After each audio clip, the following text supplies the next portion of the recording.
Imagine a beauty ideal so intense, people risked organ failure just to look slightly more dead. Welcome to the Middle Ages, where the perfect woman wasn't radiant, strong, or confident.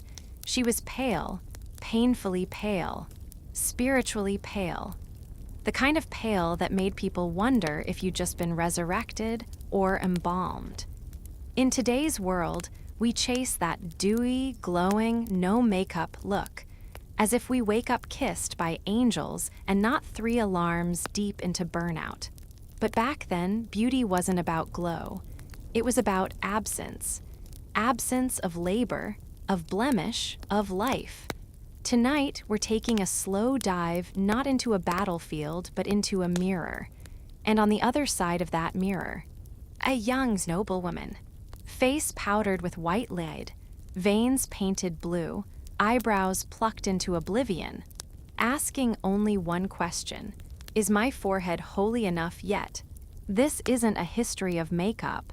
It's a history of control, of how beauty became a weapon, a shield, a prayer, and sometimes a very fashionable form of...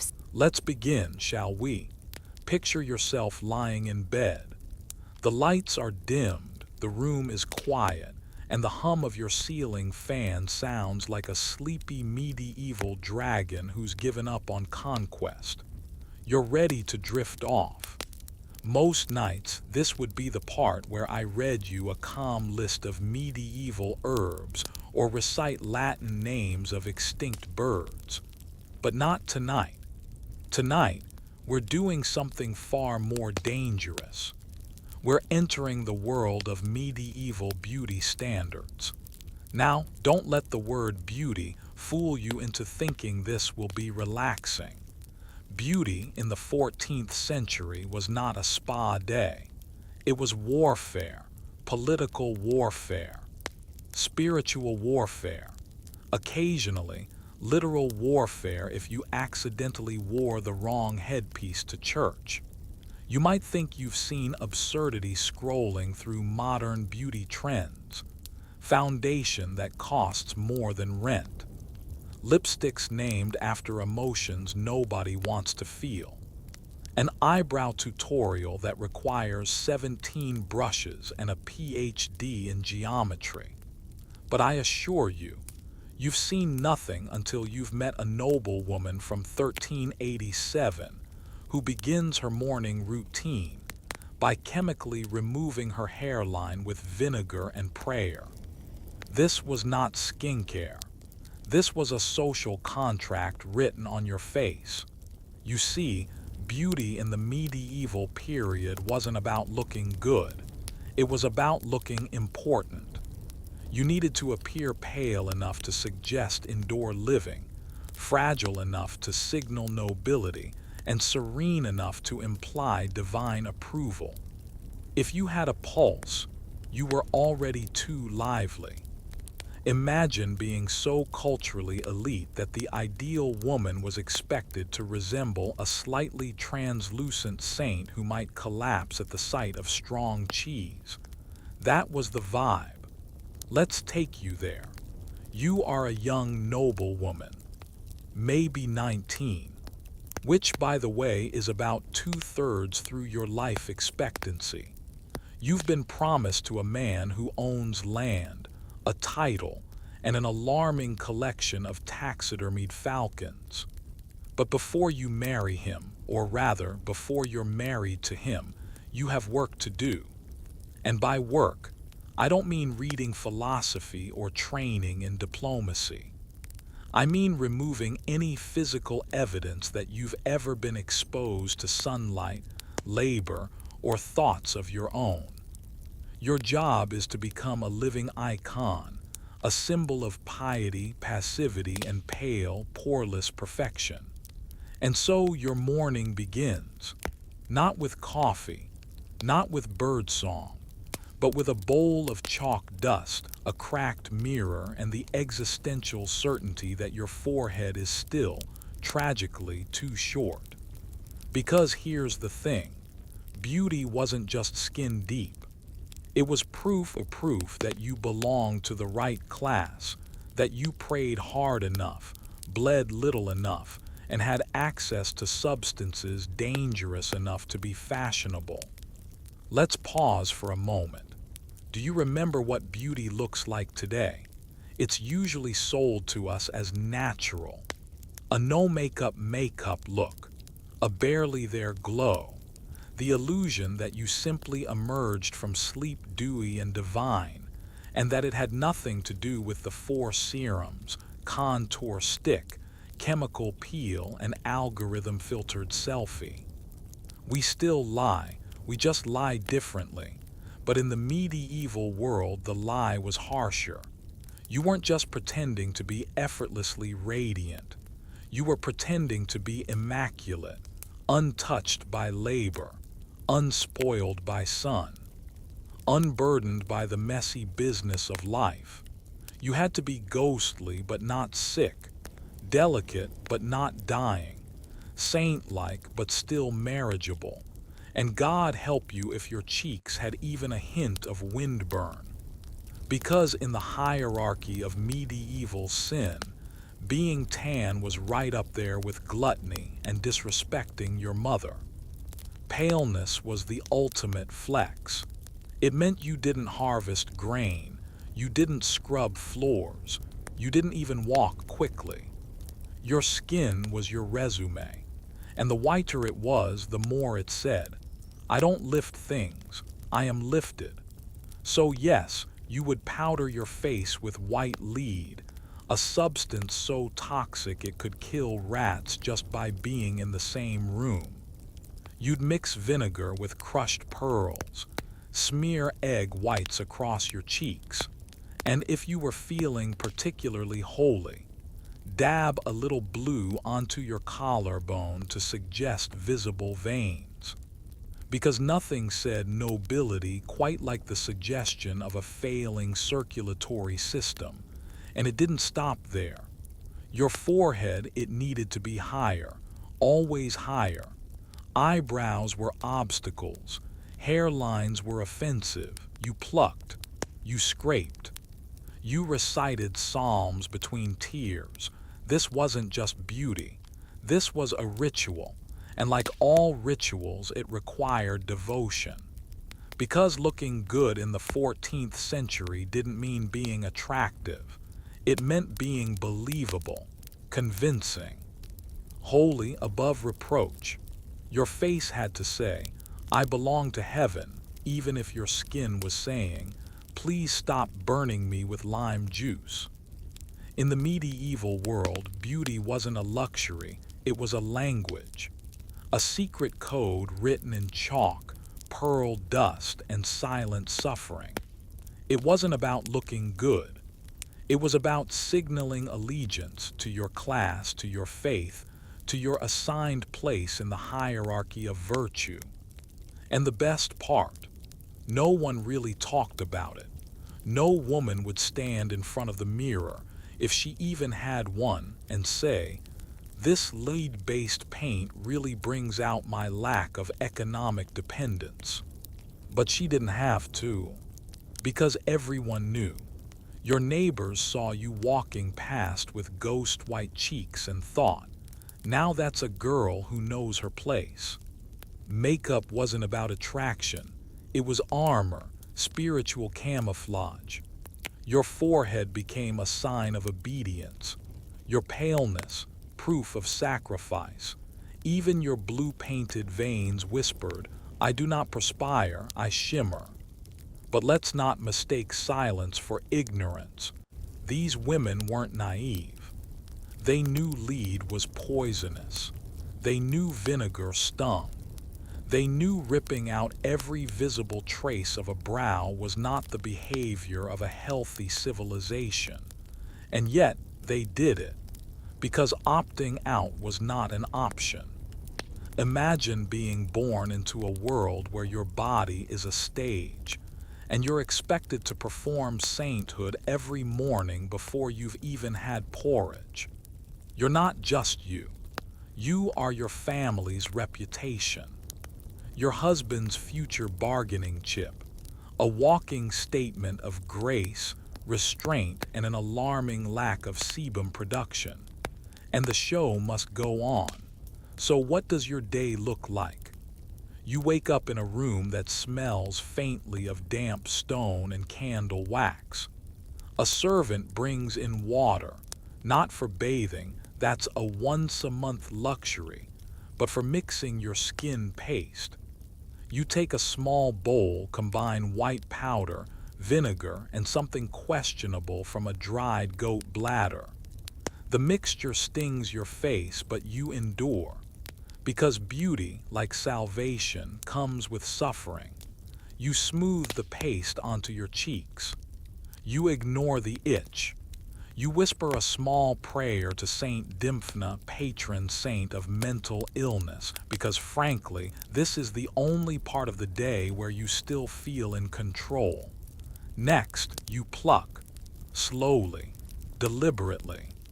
Your brow has already been erased from the week before, but there are always strays. Then you move higher. The hairline must go. It's too close to your eyebrows, too earthy, too natural. You take a piece of cloth dipped in a vinegar-lime mixture and scrub until the hair loosens. Your scalp burns. That's normal. Now, the finishing touches. A drop of egg white on the cheeks for gloss. A smear of wine sediment on the lips for color. And for the final flourish, 3 faint lines of blue along the collarbone to suggest blood vessels, delicacy, and possibly mild anemia. You are ready. You are not comfortable, but you are prepared. Because today you will be seen at chapel, at market, maybe by that night with the oddly pointed boots who always blesses himself twice when you walk by. You will be observed, evaluated, compared. You won't speak much, but your appearance will tell the world everything it needs to know. This woman is clean, controlled, culturally competent. What you've really done is obey, silently, elegantly, painfully. And here's the cruel brilliance of it all. The more invisible your effort, the more valuable your beauty became. If someone noticed your blush, too much. If they saw the powder, indecent. If they complimented your pale skin, shameful. The ideal was to look like you were born holy. Like your mother gave birth to you in a monastery under candlelight, and the first words spoken were in Latin. Any evidence that you had tried, that you had labored, adjusted, or, God forbid, desired was damning. And so, the ultimate aesthetic goal became what we might now call effortless. But not the modern, I woke up like this, effortless. The medieval version was, I woke up like a relic. You had to be precious, untouchable, and above reproach. You were art, not human. And art in the Middle Ages did not sweat. Let's talk about the accessories. Because you didn't spend your morning scalding your hairline and painting veins on your chest just to show up looking incomplete. No, you needed a statement, a crown. A subtle 60-centimeter long signal that you were above earthly concerns. Enter the hennin, the medieval cone hat. It wasn't shaped like a crown. It was shaped like a mystical dunce cap, worn at a 45-degree angle to suggest that, yes, your mind lived among the stars now. And no, you couldn't possibly hear what the peasants were saying beneath all that silk. The hennin wasn't just a hat. It was a theological antenna, tuned to heaven and high society. Draped in fine veils, sometimes laced with gold threads, it towered proudly from the heads of noblewomen like a warning. Approach with reverence. I have not seen my ears in 5 years. Of course, the hennin was only one chapter in the long, strange saga of medieval headgear. If you were a little more modest, or if your family couldn't afford the luxury of walking around with a fabric tower bolted to your scalp, you might opt for a wimple. The wimple was essentially the medieval turtleneck, but for your entire head. It framed the face, covered the hair, and ensured that no one accidentally glimpsed your sensual jawline. There were also veils, nets, coifs, and embroidered cages. Yes, literal cages for your hair, because if your strands escaped, they might cause a scandal. Or worse, inspire poetry. But let's not pretend these accessories were just about modesty. They were about control. Physical, visual, moral control. Hair, after all, was dangerous. It symbolized temptation, vitality, untamed emotion.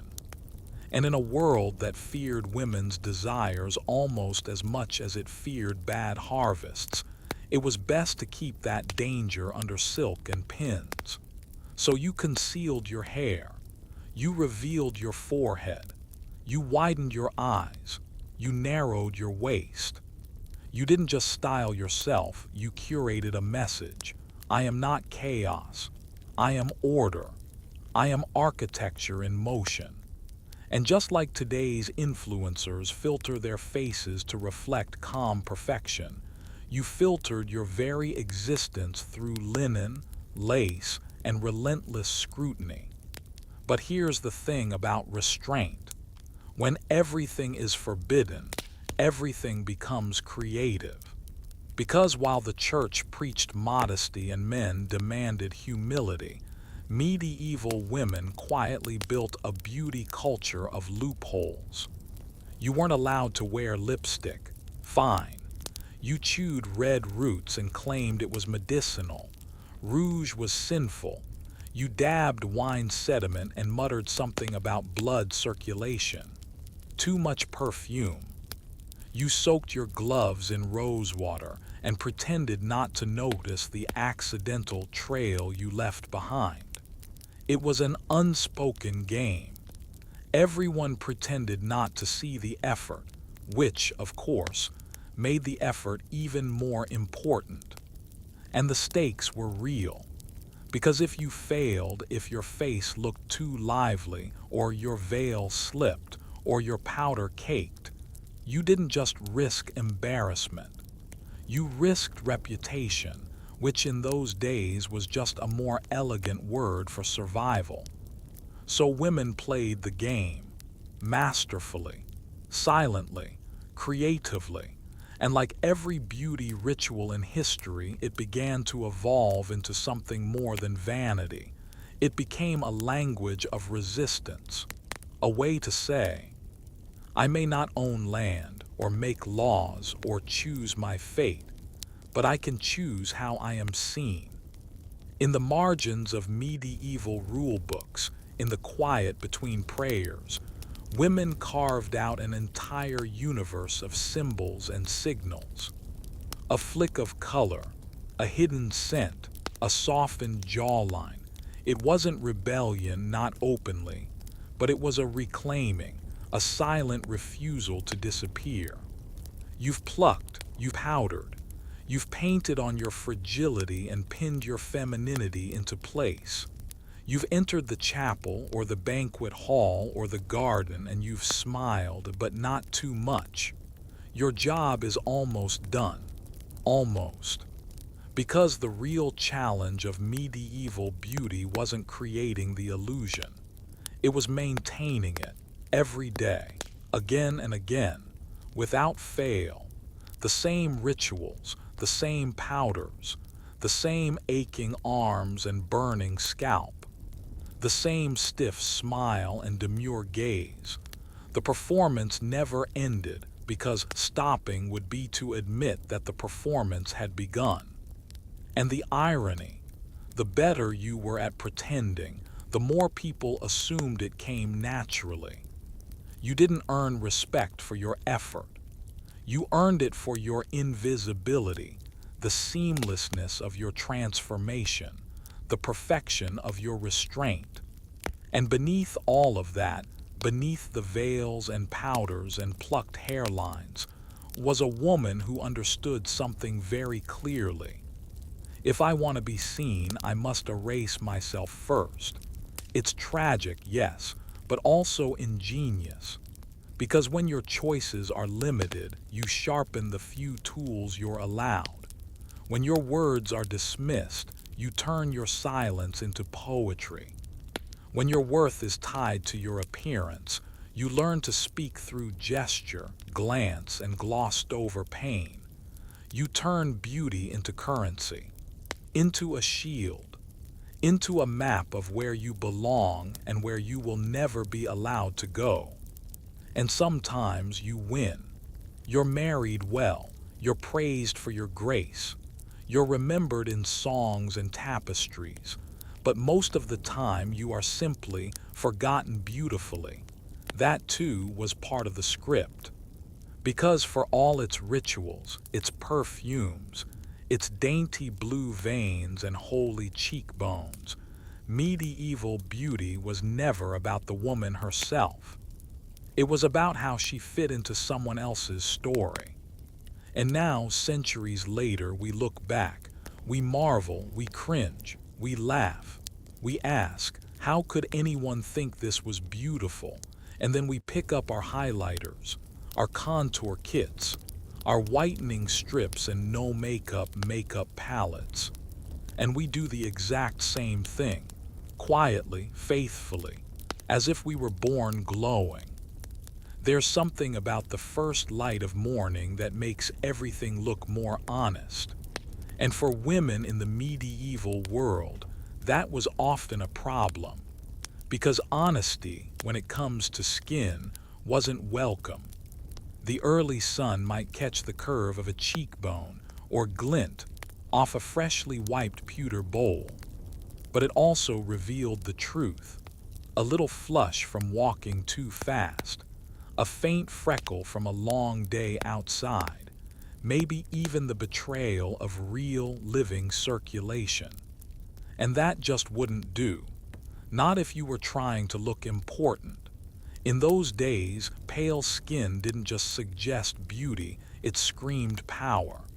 The kind of power that didn't fetch its own water or till its own fields.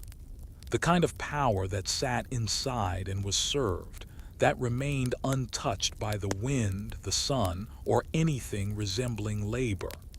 The paler you were, the higher you stood. That was the code, and everyone knew it. Of course, there were always those unfortunate enough to be born with some degree of melanin, or worse, with actual health in their cheeks. These poor souls had to work twice as hard, not just to erase the color, but to pretend they had never had it in the first place. And so the ritual began. In a small stone room, somewhere between sunrise and the clatter of the servants outside, a noblewoman leaned over a basin. Not to wash, God, no. That was reserved for feast days and pestilence, but to begin her daily transformation into marble. She took a small wooden spoon, dipped it into a jar of thick white paste, and began to smear it across her face. The smell was sharp, acrid, and vaguely metallic, a combination of vinegar, lead powder, and crushed eggshells. Some women added pearl dust for shimmer, others mixed in a drop of rose water to mask the scent of slow self-poisoning. But the goal was the same: erase the blood, the heat, the life. It wasn't called makeup, it was called virtue.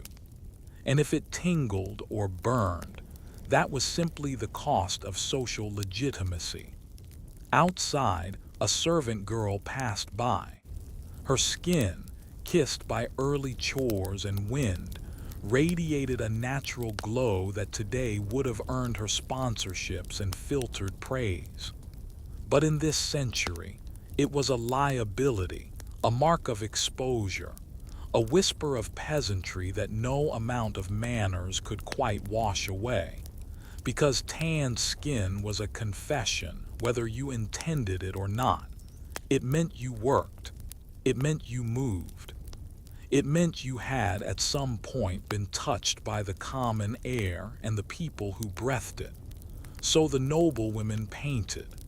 They painted to forget that their bodies were bodies, that their blood was red, that their faces, when left alone, might look like someone else's, someone ordinary. And the men, they approved. They liked their wives pale and soft and a little see-through, like a promise made of lace and quiet suffering. Poets sang about complexions like porcelain and snow. Knights wrote letters comparing their lovers' faces to the first frost on holy ground. The church, predictably, called it modesty, a visual echo of purity, a sign that a woman was more spirit than flesh, that her skin reflected the Virgin herself, minus the inconvenience of miracles or personality. But behind the poetry was a deep, controlling truth. Pale women were easier to manage. They didn't run, they didn't yell, they didn't sweat. They glided through rooms like incense, bowed their heads at just the right angle and vanished into candlelight when the room grew tense. And if they collapsed now and then, all the better. Fainting was fashionable. It proved you were delicate, that your heart beat gently, that your soul lived closer to heaven than earth. No one ever asked why these women were dizzy, or whether breathing in vinegar fumes every morning might contribute. No one questioned the long-term effects of coating one's pores with a neurotoxin. That wasn't the point. The point was that you didn't look like someone who could survive outdoors, and that was beautiful. Some women took it further.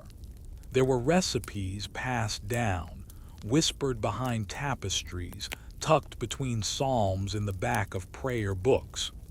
Recipes for perfect skin, or at least skin that appeared untouchable.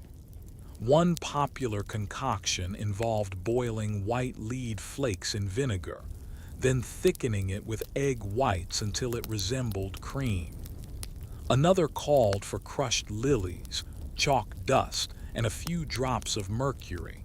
Not for health, of course, but for that radiant, I haven't touched a doorknob in 3 years look. The women who used these recipes knew exactly what they were doing. They weren't fooled. They didn't believe the ingredients were safe. They simply believed the results were necessary. And really, what was a little nerve damage in exchange for looking like nobility? They painted their faces like altarpieces, and in a way, that's exactly what they were. Worshipped, displayed, but never touched. They weren't supposed to laugh too loudly, or eat too eagerly, or show excitement that might bring heat to the face, because color was a threat. A flush meant hunger or passion or, God forbid, exertion. Even the soft pink of health was suspicious. It meant something inside you was moving, living, circulating. And while that might be desirable in a milkmaid, it was positively scandalous in someone with a dowry. So instead, they perfected stillness. A pale woman could walk into a room and absorb attention without saying a word. Her silence wasn't emptiness, it was authority. The less she expressed, the more they projected. She became whatever the room needed her to be: muse, wife, ghost, prize. But the illusion required constant maintenance. A single sunny afternoon could undo weeks of effort. A walk through the garden without a veil could stain the cheeks beyond salvation. Some women, especially those preparing for court appearances or formal portraits, stayed indoors for days, not out of fragility, but out of calculation. Because skin that never saw the sun was more than pure, it was strategic. And of course, it wasn't just the face. The paleness had to extend to the neck, the arms, the chest. Some women even painted faint blue lines along their collarbones to emphasize the translucence, to hint that underneath that alabaster shell was a soul too fragile to bleed. The poets ate it up. They wrote sonnets about skin like milk, like snow, like alabaster warmed by God's own hand. They compared women to lilies, moons, and occasionally ghosts. The implication was always the same. The paler you were, the closer to divinity.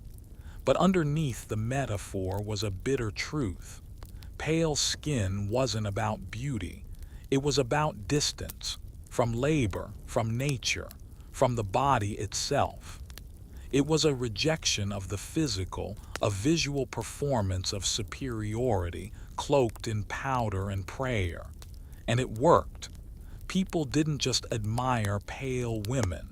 They obeyed them, feared them, mistook their silence for wisdom, their fragility for virtue, their absence of color for proof that they were made for finer things. And maybe, just maybe, that was the point. There was something religious about it, this pursuit of paleness. Not just in the rituals, though those were elaborate enough, but in the way it all pointed upward, away from the ground, away from flesh, toward something purer, quieter, untouchable. Churchmen approved, of course. They loved a woman who looked like she might dissolve under scrutiny. To them, a pale woman wasn't just beautiful, she was obedient. Her face was an offering, her stillness, a sign of submission. Her lack of color proved she had renounced the pleasures of the body, even if the recipe for her face cream was scribbled next to a love spell. And poets, they wrote of pale women as if they were born under moonlight, baptized in fog and raised on whispers. Their skin was compared to parchment, porcelain, lilies, swans, ashes, anything that couldn't feed itself. It became an entire genre. The ghostly beloved. The fragile girl who glows faintly in the dark, untouched by sun, by men, by life. She is not kissed, she is admired. And then, usually, she dies, but not before inspiring a great deal of male character development. And in that way, paleness became more than a fashion. It became a plot device. A pale woman wasn't just elegant. She was tragic, ethereal, holy, useful. Her colorlessness allowed others to paint meaning onto her, to use her as metaphor, muse, cautionary tale. She didn't need to speak. Her skin spoke for her. It said, "I have suffered." It said, "I am better than this world." It said, "I am disappearing on purpose." And if she didn't actually die of consumption, she might as well have. Because by the time she finished applying the lead, brushing the chalk, tracing the veins, and remembering not to smile too broadly, she was already halfway gone. Even her breath was edited. Cheeks must not flush. Nostrils must not flare. Even laughter had to be controlled, a light breath, a veil-lowered glance. Anything more was vulgar, too alive, too pink. In portraits, you'll see them. Women with skin like cream over stone, lips the color of old rosewater, eyes faintly glassy from the effort of being quiet for too long. Their hands are folded. Their chins are tilted upward, as if already bored with the earth. We romanticize them now, say they were elegant, regal, classy. But elegance in those days was just the ability to die slowly without anyone noticing. And perhaps the most bitter irony, the very substances used to make women pale, white lead, mercury, arsenic, were actively killing them. Not metaphorically, not symbolically. Organ failure, infertility, slow neurological decay. The price of porcelain was poison. And they paid it, willingly, patiently, because the alternative, color, warmth, aliveness, was worse. It meant being ordinary. And if there was one thing medieval women were trained to fear, even more than illness or childbirth or damnation, it was being forgettable. There's a kind of madness that looks almost peaceful. That's what pale skin became. Not a feature, but a message. Not a preference, but a performance. You weren't just trying to look beautiful, you were trying to look like you had never been human in the first place. And perhaps the most fascinating part, it was all done in public but spoken of in whispers. No one admitted to it. No woman leaned across the table at supper and said, "I added crushed pearls to my cheek paste today." That would have been vulgar, too modern, too honest. Instead, they coughed quietly, took smaller bites, dabbed gently at the corner of their mouth and waited to be noticed, or better yet, admired from a respectful distance. Because that's what pale beauty demanded. Distance. A space between the viewer and the viewed. Between the peasant girl hauling water and the noblewoman staring blankly out a stained glass window, wondering whether she looked more tragic from the left. And even now, centuries later, you can still feel that distance. It's in the filtered selfies, the no-makeup looks, the foundations named after precious stones, the obsession with radiance, glass skin, luminous tone. We may not be mixing vinegar with white lead anymore, thank God, but we're still chasing the same thing. To look effortless, elevated, light-drenched, unburdened. To appear like we were born inside, bathed in luxury, raised in a softly lit temple of self-control. We don't call it virtue now. We call it aesthetic. We don't recite psalms while applying it. We scroll. But deep down, the impulse is the same.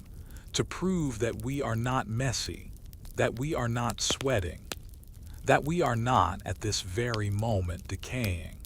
We want to look like angels, or at least like we've never made a mistake. And when we look at those medieval portraits, the ones with the glowing skin, the unreadable expressions, the barely there pulse, we don't recoil. We don't say, "How tragic." We say, "Wow, elegant." Because maybe part of us still believes that disappearing, just a little, is the most beautiful thing a woman can do. It started, like most dangerous things, with a whisper. Not a scream, not a declaration. Just a murmur from one noblewoman to another behind a veil and a fan, something like, "She has such an unfortunate hairline. So low. Almost common." And with that, a fashion was born. From that moment forward, the forehead was no longer a passive participant in the face. It became a battlefield, a canvas, a class marker, and most importantly, a spiritual display window. Because in the medieval world, the taller your forehead, the greater your mind. Or so people believed. No matter that most of the men deciding this could barely sign their own names. The illusion of intelligence was enough. And nothing said, I think, lofty thoughts quite like a forehead large enough to host a sermon. It wasn't just about aesthetics, it was about messaging. A high forehead didn't say, "I'm pretty." It said, "I was born above you, and I will die above you, possibly during prayer." The beauty of it, and I use beauty in the loosest possible sense, was that it was measurable, quantifiable. You could see it from across a room. A good forehead didn't need an introduction. It arrived before you did, and it lingered in memory long after you left. But of course, not everyone was blessed with the appropriate cranial real estate, so women made adjustments. Subtle at first, a little more plucking around the hairline, a rearranged part, a tighter bun. Then came the lime treatments, the vinegar cloths, the sharpening stones. Some women even resorted to mixtures so acidic they left permanent scars along the scalp, and all for the noble pursuit of looking more enlightened. Because that's what the forehead had become, a visual shorthand for virtue and intellect. Never mind that no one asked women to read. Never mind that most women weren't taught to write. This wasn't about actual intelligence. It was about the appearance of stillness, of self-control, of being the kind of person who thought carefully and never loudly. A wide, bare forehead made you look serene, empty, ready to receive divine inspiration, or at least marriage proposals. It also made you look obedient. And in a world where a woman's highest praise was that she was well behaved, that was invaluable. The process of forehead elevation was, in theory, quite simple. Remove the hair, expose more skin, project more wisdom, but in practice, it was a slow-motion war with your own biology. You began with the basics, plucking. Painful but manageable, a few strands at a time. The goal wasn't to eliminate the hairline entirely, at least not at first, just to gently encourage it backward, inch by inch, week by week, until you reached that perfect balance between philosophically wise and vaguely alien. Of course, not everyone had the patience for slow progress. Some women turned to harsher methods, lime paste, for example. Spread across the scalp like butter on bread, left until the sting became unbearable, then scraped off with a cloth and a small prayer. The results? Dramatic, immediate, occasionally scarring. Still, beauty is pain. And pain, in this case, was spiritual currency. A woman with a high forehead had obviously suffered. She had proven her discipline, her devotion, her ability to override instinct in the name of appearance and therefore virtue. And so the ritual spread. Among noble women, the race for forehead dominance escalated. Some even shaved the upper part of their scalp entirely, then masked the regrowth with veils or padded bands. It became a kind of arms race in reverse. The less you had on your face, the more powerful you appeared. Naturally, fashion responded. Enter the hennin, a towering cone of fabric, often starched into impossible rigidity and perched at the back of the skull. The hennin didn't hide the forehead, it framed it, exaggerated it, celebrated it, like a halo, but pointier. When worn properly, the hennin made the average woman look like a divine statue in the early stages of liftoff. Combined with a severely receded hairline, the effect was breathtaking, or at least, it left you short of breath from the sheer effort of keeping the thing balanced. And if the hennin wasn't dramatic enough, there were the wimples, soft, flowing veils wrapped tightly around the neck and cheeks, leaving only the forehead exposed. A visual message that said, "This is the only part of me worth seeing, and it's been purified." Accessories weren't decorative. They were architectural reinforcements, tools designed to support the forehead as an ideological structure. Because that's what it had become. A forehead was no longer just anatomy. It was a shrine. And every morning, women across Europe stood in front of their candle-lit mirrors, or polished bits of metal, or still puddles of water, and asked themselves, "Is my forehead high enough today to be respected?" What made the high forehead so powerful wasn't just how it looked, but what it suggested. It whispered of education, even if you couldn't read. It hinted at grace, even if your shoes didn't fit.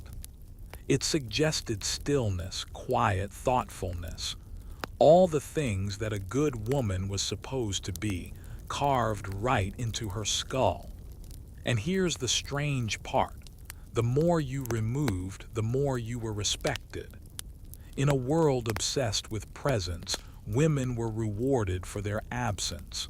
A lack of hair, a lack of color, a lack of expression. It was as if the fewer visible traits you had, the closer to holiness you became. The forehead became a ritualistic void, a clean, unbroken field where nothing happened, and that nothingness was everything. It wasn't just beauty, it was ideology. You weren't meant to think. You were meant to look like you could. The irony, of course, was brutal. Men declared that women with high foreheads looked intelligent, and then refused to educate them. They admired women who looked thoughtful and then silenced them. They praised clean appearances while dragging those same women through mud the moment they stepped out of line. And through it all, the forehead remained smooth, blank, unmoving, because even if your words were dismissed, your forehead could still speak. It could say, "I know the rules, I follow them, I hurt myself for them," and for a long time that was enough.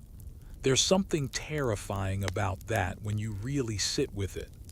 That the most powerful visual symbol of virtue in an entire era was a strategically empty space. A patch of skin turned into a moral statement. No scars, no wrinkles, no stray hairs, just openness. Open to control, open to projection, open to being defined by others.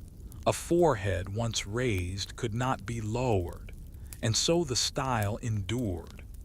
There's something haunting about the images we've inherited, portraits of women with impossibly high foreheads, eyes half lowered, mouths unreadable. They look like they're waiting for something, or like they've already accepted that nothing is coming. But maybe that was the point. The high forehead didn't promise joy, or freedom, or even beauty, really. What it promised was order, a kind of visual submission, a willingness to align physically, visibly, with the expectations of others. And in that way, it was oddly empowering. Because while it began as a mark of obedience, it became, slowly, a kind of code. A way for women to speak without speaking. To say, "Yes, I know exactly how I'm supposed to look. And I can do it better than anyone." It became performance, not just of virtue, but of control. The pain was real. The chemicals were corrosive. The daily ritual was exhausting.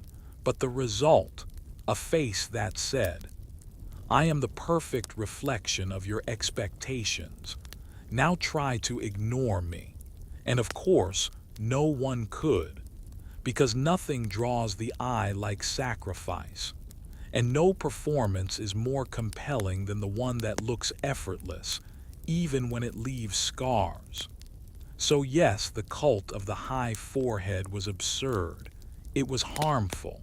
It was built on illusions and enforced by fear.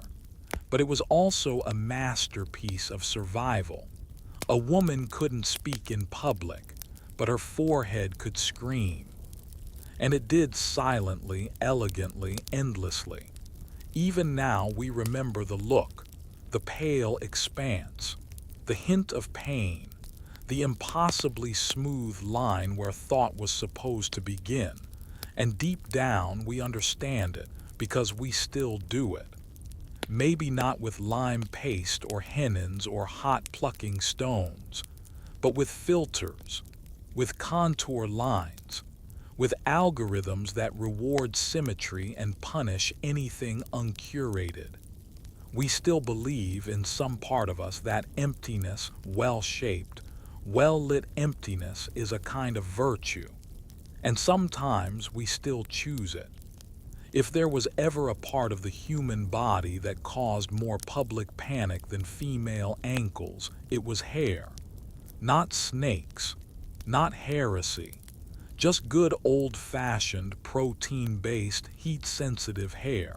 You'd think it was harmless. You'd think it just grew out of your scalp, waved in the wind, maybe caught a crumb or two. But in the Middle Ages, hair was a moral hazard, a ticking time bomb of lust and social collapse. One loose strand in the wrong chapel could turn a whole parish into Sodom and Gomorrah by lunchtime, especially if it was blonde. Ah yes, blonde hair, that celestial halo from above, that shining symbol of virtue, purity, and let's be honest, highly selective genetics. In medieval art, blonde was the official color of virginity, sainthood, and women who probably died young and tragically to fuel some knight's character development. But here's the twist. The very thing that made blonde hair divine also made it deeply suspicious. Because if something is too beautiful, surely it must be dangerous. That was medieval logic in a nutshell. If it makes me feel anything, burn it or hide it. So while blonde hair was idealized in poetry, painting, and creepy monks' journals, it was treated in real life like it needed to be contained immediately. Like holy fire or gossip. Unmarried girls were allowed to let their hair down, but only within the bounds of chastity-approved settings, like weddings, funerals, or standing silently in a field while being compared to wheat. Married women, however, were expected to tie it back, cover it up, or preferably pretend it didn't exist. Because you see, once a woman belonged to a man, her hair became everyone's problem. Too visible, she was showing off. Too shiny, she was provoking sin. Too blonde, she was clearly possessed by the spirit of Helen of Troy and probably needed confession, fasting, and a stern lecture about silk head coverings. And medieval women knew this. They weren't stupid.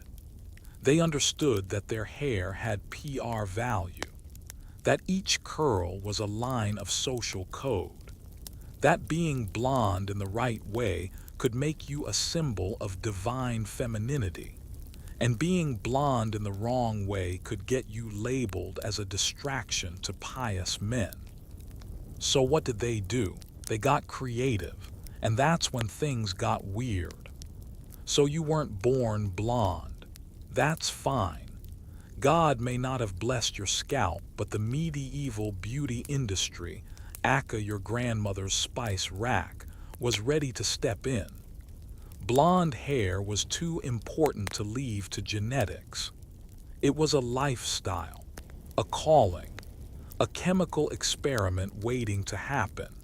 And so began the long, pungent history of DIY hair lightening, medieval edition. If you were a woman of ambition, and by ambition, I mean the desire to marry someone with land and questionable hygiene, you had options. First, the classics. Saffron, a beautiful spice, fragrant, yellow, luxurious, and wildly expensive. Only noblewomen could afford it, which made it the perfect ingredient for aristocratic beauty. Mix a little saffron with warm water, slather it on your hair, sit in the sun and wait.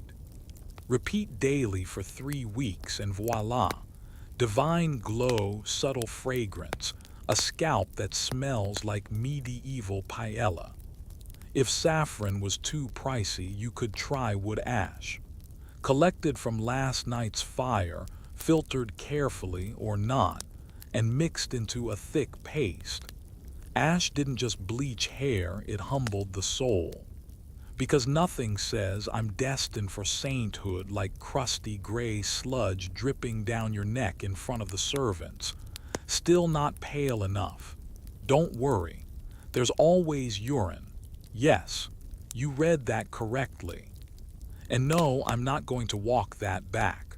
Warm, aged, preferably human, ideally yours. The ammonia, they said, helped break down darker pigments.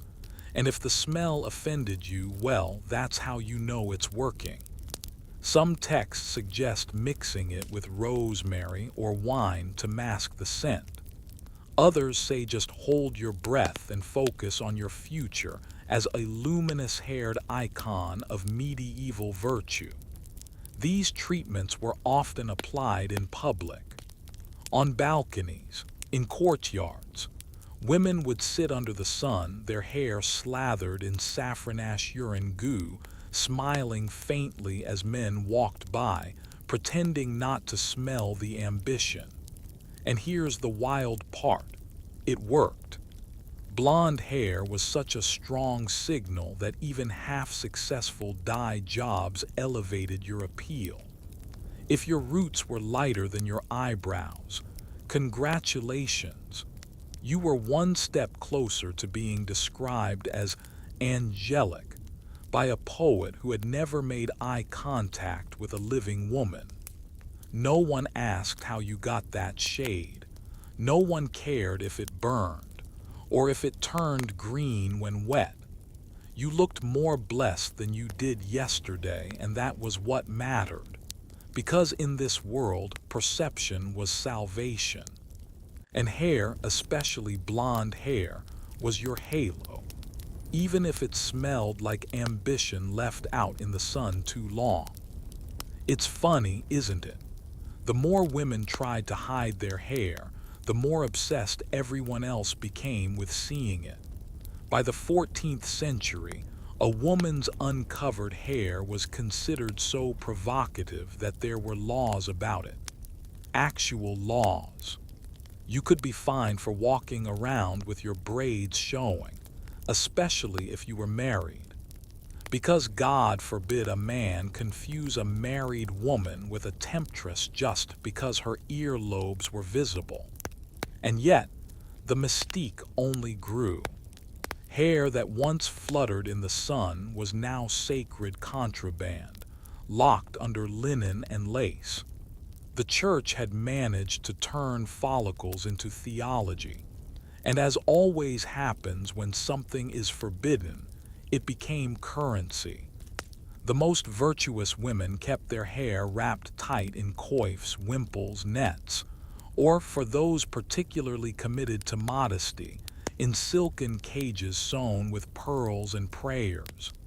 Yes, cages, for hair.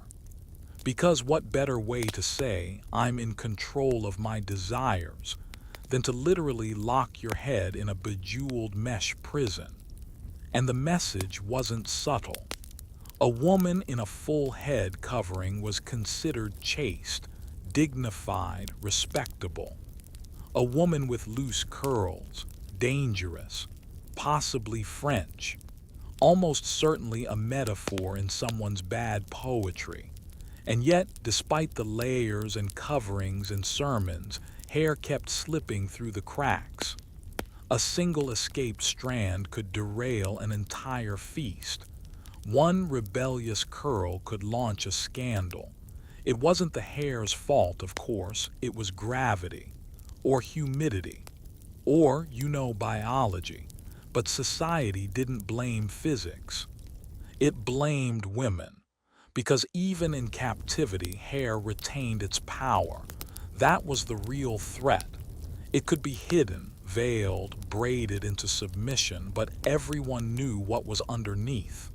They imagined it, dreamed of it, described it in ridiculous, overripe metaphors. She moved like a sigh beneath a veil, one courtier wrote, and I saw the ghost of her braid in the way she tilted her neck. A ghost of her braid. That's how intense it got. Hair had become a symbol of what was forbidden and therefore irresistible. And the women, they leaned into it. Some left their veils just sheer enough to hint at movement beneath.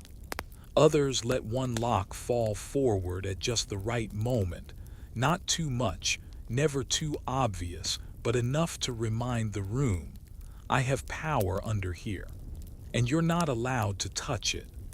There's something poetic and slightly terrifying about a culture that believed a single lock of hair could destabilize a man's soul. That's a lot of pressure for something made of keratin and missed shampoo opportunities. But in medieval Europe, hair wasn't just part of you. It was a separate force, a symbol, a threat, a sermon, and most days a liability. You could lose your reputation to a wind gust. You could earn a marriage proposal because your braid reflected just the right amount of candlelight. You could, quite literally, change your social standing with a well-timed head tilt. And so women learned to weaponize the very thing they were told to hide. They didn't shout. They didn't argue. They didn't demand anything. They just sat there wrapped, veiled, composed, knowing full well what lived beneath the fabric. They let the mystery do the talking. Because the beauty of hair was that it could mean anything. It could be virtue or vanity, innocence or seduction, a sign of surrender or a promise of rebellion. And the best part, it never said a word. It didn't have to. The more silent it was, the more they feared it. And maybe, just maybe, the women liked it that way. Because in a world that dictated every part of their lives, their voice, their dress, their choices, hair remained something they could control. Or at the very least make others obsess over. It was the perfect passive power, soft, silent, and impossible to ignore. Even now we feel it. We straighten, dye, bleach, braid, hide, show. We judge each other by it. We express ourselves through it. We tell stories with texture, with color, with cut. We know what it means to walk into a room and have someone's eyes land just above the shoulders before they've even asked your name. Hair still speaks. And some days it still whispers like it did back then. I'm not here to please you, but you'll remember me anyway. There's something almost innocent about a blush, just a faint pink on the cheek, a hint of warmth, the suggestion that yes, you're still alive under there, just barely. It's the most human of things. Babies blush, lovers blush. People who have just tripped over a chicken in the market blush. But in medieval Europe, that flush could cost you your soul. Because as it turns out, adding color to your face was a theological offense. One step below witchcraft, and one step above owning too many mirrors. Let's set the scene. You're a woman in the 13th century. You've spent the last 6 hours making sure your forehead is large enough to receive visions from God. Your hair is tucked under 17 layers of linen, and your dress makes you look like a devout velvet lampshade. You've powdered your skin until it resembles fresh goat cheese. But now you pause, your cheeks look too flat, too lifeless. You need a little color, not too much. Just enough to suggest that maybe you haven't already died of lead poisoning. So you reach for the rouge. Just a touch, just a dab, from a little pot you keep hidden behind a carved wooden comb. It's made from crushed beetroot and red wine sediment. Or maybe, if you're fancy, from powdered cochineal bugs, imported, expensive, ethically questionable. You apply it gently, like you're definitely not doing something that could damn your eternal soul. And for a moment, you look in the mirror or polished bronze or the back of a spoon and see something magical. You, but slightly more, suggestive. And therein lies the problem. Because rouge meant blood, and blood meant passion, and passion meant sin. A rosy cheek hinted that you were warm-blooded, that your heart raced, that perhaps, God forbid, you desired something. And according to the church, the only thing a woman should desire is salvation, or silence, preferably both. So of course they declared that makeup, especially blush, was vanity made visible, pride painted in pink, the gateway drug to lust, lies, and moral collapse. Women who wore too much were accused of trying to entrap men. Women who wore just enough were accused of being clever. And women who wore none at all were accused of looking tired. It was, in short, a lose-lose situation with nice cheekbones. Of course, not every woman was bold or reckless enough to admit she wore blush. That would have been unthinkable, dangerous, practically an invitation for Sister Agnes to write a strongly worded letter to the bishop. No, the smart ones learned to disguise it. And so was born the fine art of moralized makeup. It began with rebranding. That little pot of beetroot and wine sediment, it wasn't rouge. It was a tonic, an herbal application to improve circulation, or to correct an imbalance of humors, or, and this was a favorite, to treat facial numbness caused by excessive piety. You see, in the medieval world, if something made you look better, it was vanity. But if it made you look better by accident, while treating an imaginary illness, perfectly acceptable. A woman could have rosy cheeks, as long as she looked vaguely embarrassed about it. She might even say, "Oh, this flush. Just a side effect from my pilgrimage to the spring of Saint Melancholia. I wept for 3 hours and then applied a poultice. Nothing sinful about that." Church officials, many of whom couldn't quite admit they were both fascinated and flustered, began issuing statements with nuance. They clarified that makeup was a sin if used for pride, seduction, or deception. But if applied in humility, or to restore what illness had stolen, or to please a husband in moderation, then it might be tolerated. Yes, they literally invented a loophole for humble blush. So now the game changed. Rouge had to be invisible but visible, present but deniable. It had to be faint enough to seem natural, but not so natural that people thought you were just genetically blessed.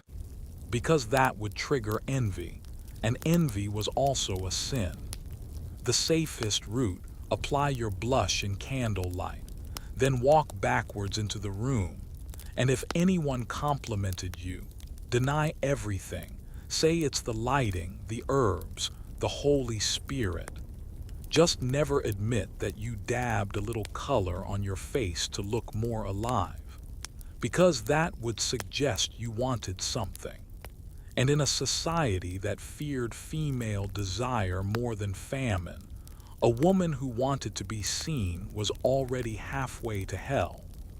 Let's talk ingredients, because if you thought modern beauty products were questionable, you haven't seen what women in the 1300s smeared on their faces while pretending they hadn't. First, the base. If you had money, and I mean land-owning, wool tax-exempt money, you could import cochineal, a vibrant red dye made by crushing thousands of tiny bugs from faraway lands. Yes, thousands of bugs, ground into powder, and then mixed with animal fat and applied directly to the cheeks. Romantic, isn't it? If that wasn't available, no problem. You had other options. Wine sediment was popular.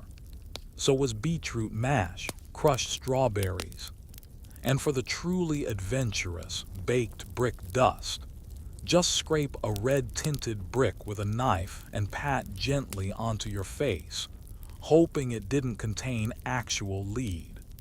Some recipes advised heating rose petals until they burned, then mixing the ashes with goat milk. Others suggested fermenting grape skins until they turned purple and smearing that just below the eyes for a wept for the sins of mankind glow. And if none of those were available, you always had blood. Animal, ideally, pig, maybe lamb. Applied in small amounts, it gave a fleeting, natural color and a smell that said, "I'm pious, but I've seen things."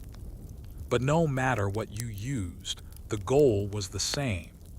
To look like you were barely alive, but deeply holy, with a hint of emotional instability and strong cheek definition. And lest you think this trend stopped at the nunnery gates, think again.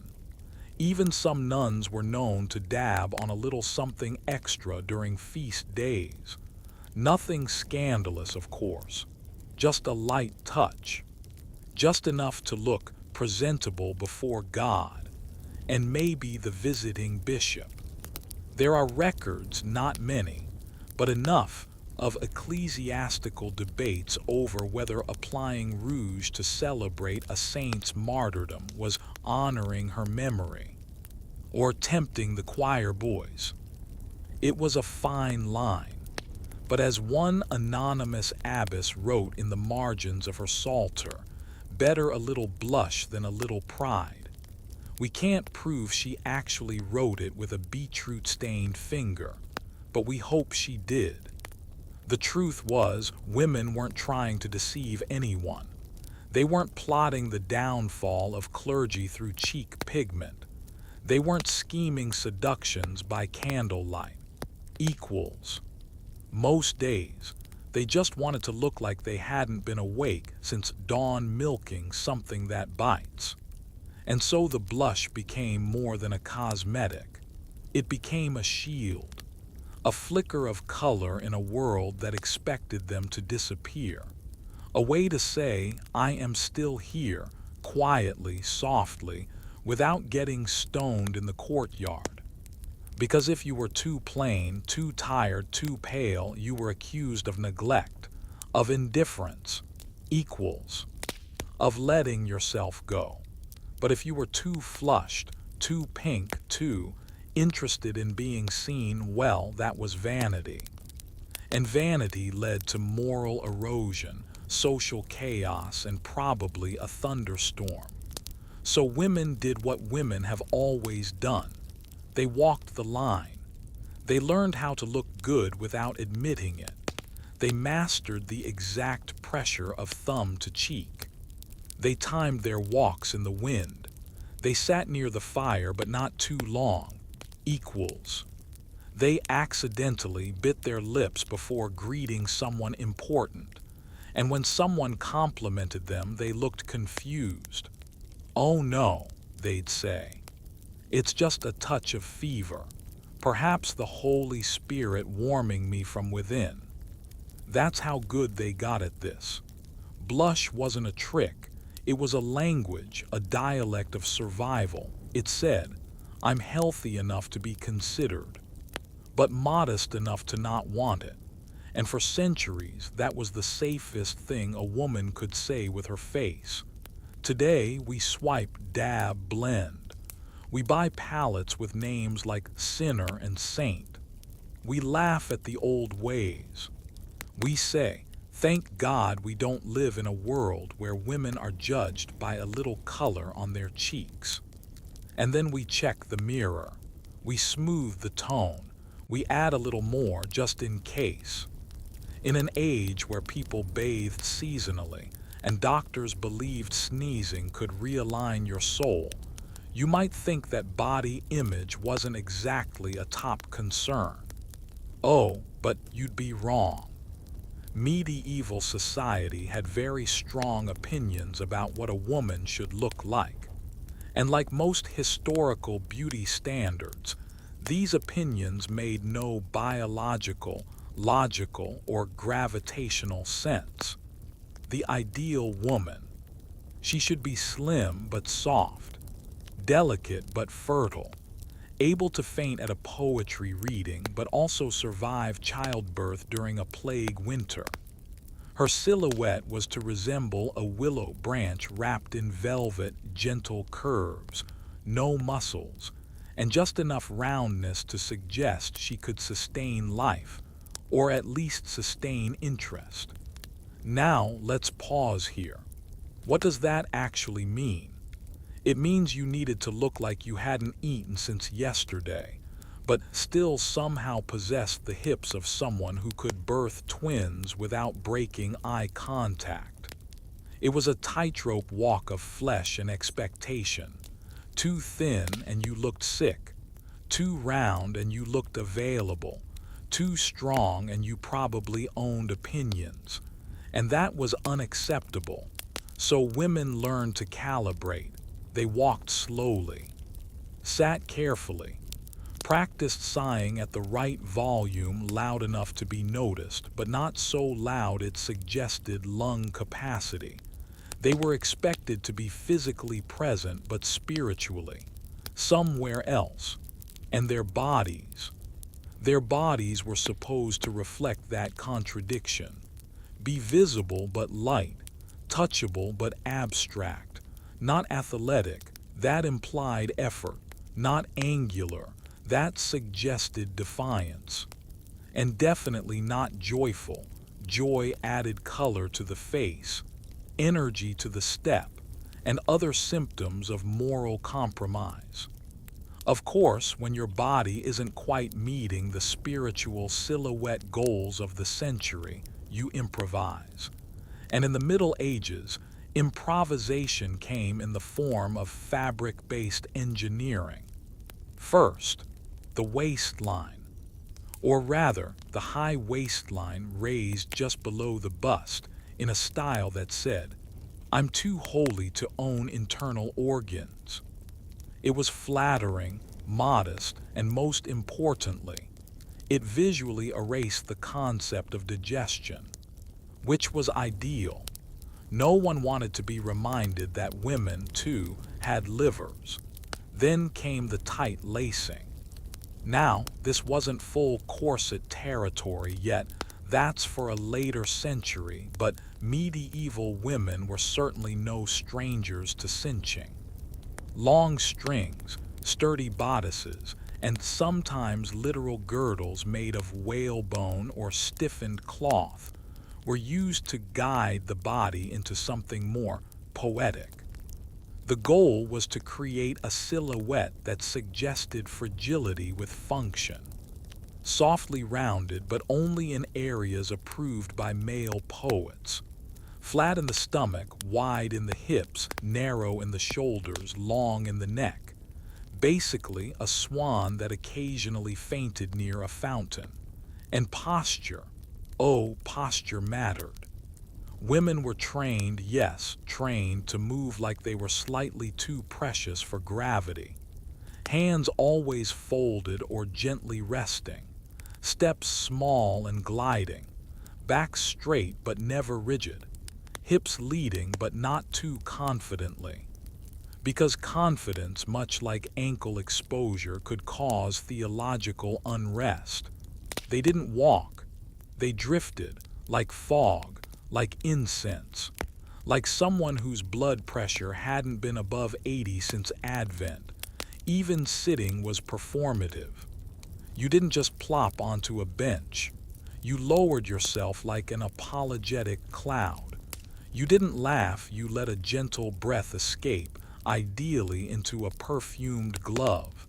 And if you happened to lose balance, you fell gracefully, quietly, as if collapsing had been choreographed. Because being beautiful wasn't about health. It was about the illusion of frailty, curated, supported, and, if necessary, tied into place.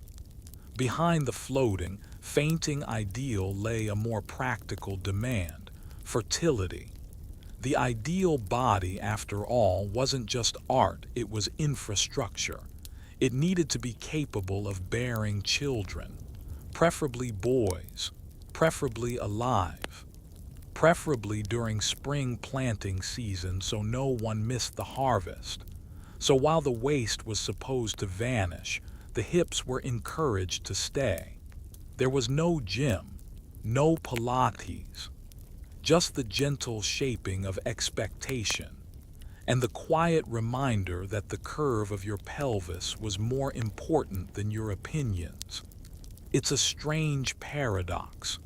A woman's body had to look like it might break at any moment, but also like it could survive childbirth in a barn during a hailstorm. Too thin, you were unfruitful. Too robust, you were earthy. Too muscular, you were improperly disciplined. What they wanted, and by they, we mean men with political agendas and too many brothers, was a woman who looked like a painting of a mother, not an actual mother. She should glow but not sweat, blush but not bleed, have breasts but no visible function, be ready to nurture but not demand anything in return. And society rewarded the woman who hit this impossible mark. She was praised in songs, painted in panels, and remembered in letters. Not because she cured anything or changed anything or wrote anything, but because she looked like she could produce airs in between bouts of spiritual reflection. It was, in essence, the commodification of quiet biology. Your hips weren't hips, they were hope. Your softness wasn't softness, it was political insurance. Your entire shape became a living prophecy of lineage, labor, and silence. And the cruelest part, if your body changed from birth, from illness, from time, you became less symbolic, less useful, less seen. Because in this world, you weren't allowed to age out of your shape. You were expected to preserve it, not for yourself, but for the story others wanted to tell through you. The miracle wasn't that women fit into this impossible mold. It's that they made it look intentional. Because somewhere between the high waistlines and the fainting couches, women learned to perform the ideal in ways that still left room to breathe, barely. They posed, they walked, they sat just so. They learned how to carry babies and expectations at the same time. They smiled when their backs ached. They turned suffering into posture.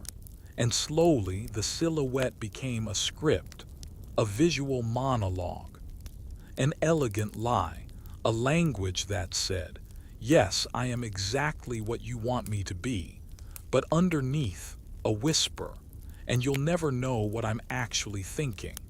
The body was no longer theirs, not publicly. It belonged to the family, the church, the artist, the tax system. But in private, in small moments, in rooms without mirrors or judgment, they could be soft in ways not prescribed. They let the belly relax. They let the back hunch. They laughed loud. They stretched. They exhaled. They existed, not as symbols, but as selves. And maybe, just maybe, they looked at the gowns and girdles and said, let them think it's their idea. Because surviving a system isn't always about rebellion. Sometimes it's about mastering the script so well that no one notices you've rewritten it. In the medieval world, if the body was a temple, then the eyes were the stained glass windows, colorful, mysterious, and extremely expensive to repair. But unlike stained glass, eyes had a problem. They moved, they looked, they lingered, they noticed, and sometimes dangerously, they invited. Which is why the church, poets, and at least 3 minor kings decided that a woman's eyes were not just organs. They were morality meters, social signals, soft weapons dressed as soul mirrors. To be ideal, a woman's eyes had to do 3 things. 1, glisten faintly, like she was remembering Eden but not talking about it. 2, avoid direct contact, because confidence was practically fornication. 3, seem constantly on the verge of tears but never messy enough to require a tissue. They called it modesty. We call it emotional constipation with good bone structure. Big eyes were best, especially if slightly watery, because dryness implied judgment. And judgment, as everyone knew, was the job of men in robes, not women with feelings. The right kind of gaze could elevate a woman from eligible to ethereal. But the wrong kind, disaster, too direct. You were bold, too distant. You were cold, too amused. You were probably French. So women trained their eyes the way knights trained their swords, carefully, deliberately, and always with plausible deniability. They practiced side glances, enough to show you noticed, not enough to be held responsible. They perfected the blink of retreat, a slow, deliberate closing of the eyes that said, I'm not ignoring you. I'm preserving my virtue at this moment.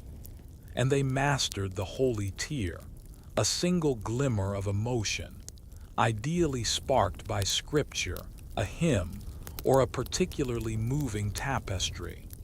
Because tears were sacred currency. Tears, if you used them right, could do what no dowry ever could. They could soften a suitor, impress a priest, rescue you from a boring dinner.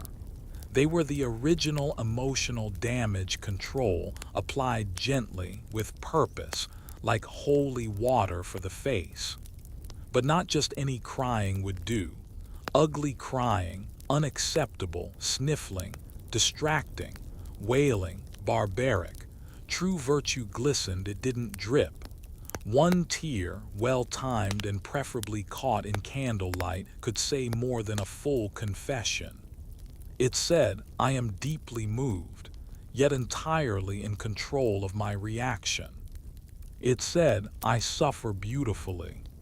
And most importantly, it said, I am feeling something, but only for the glory of God or possibly your estate.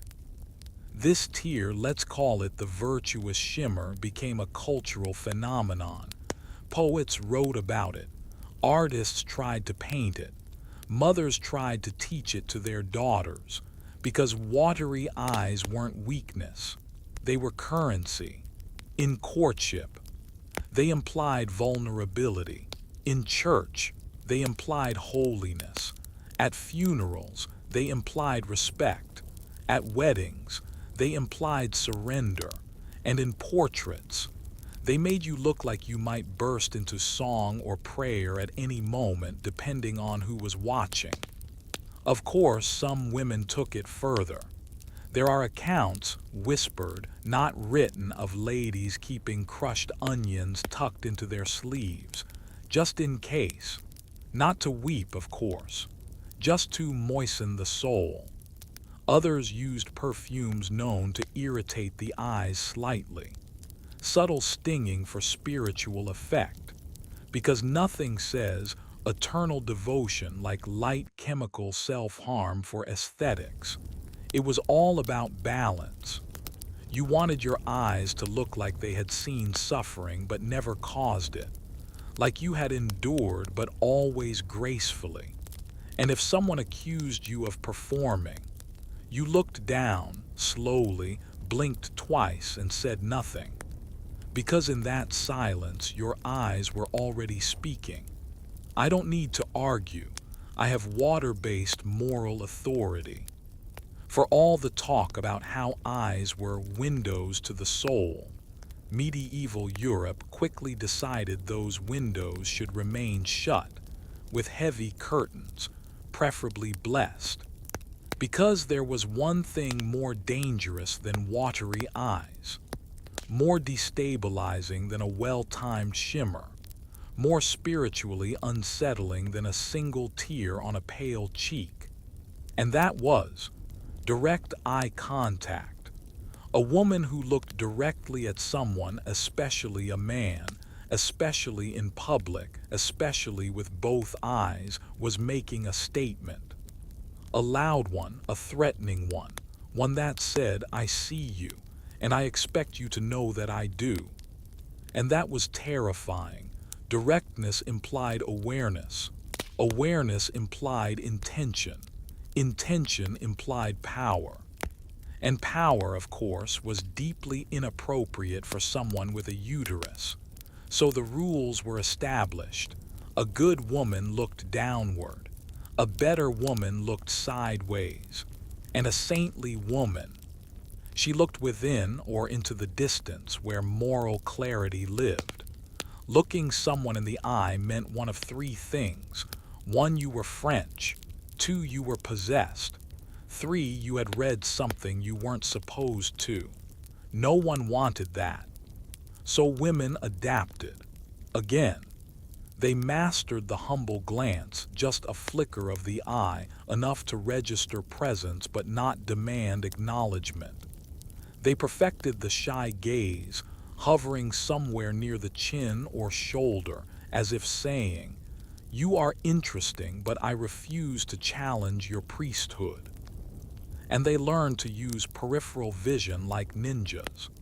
Because while society feared the direct gaze, it also expected women to notice everything, to be aware of moods, threats, changes in weather, changes in tone, needs, dangers, secrets. But quietly, invisibly, discreetly. It was the medieval version of be observant but make it look accidental. And so the eyes became mirrors, not spotlights. They reflected, they softened, they absorbed, but they did not confront, because to look someone in the eye was to say, I am not afraid of what I see. And women, as everyone agreed, were supposed to be at least a little bit afraid. Here's the secret no one wrote down, but every woman knew: you could lie with your mouth, you could obey with your body, but your eyes could still tell the truth. Quietly, briefly, if you were careful. In a world where most of your choices were made for you, where your clothes, your movements, your smile, your silence were all choreographed by someone else's morality, your eyes became your last autonomous territory. And if you were smart, and most women were, you used that. You learned to look softly, but let meaning pass through. You kept your gaze lowered, but timed your blinks like punctuation. You knew how to give a glance that said, I'm listening, while meaning, I disagree. A smile with the eyes that said, "I forgive you," while meaning, "I will never forget this."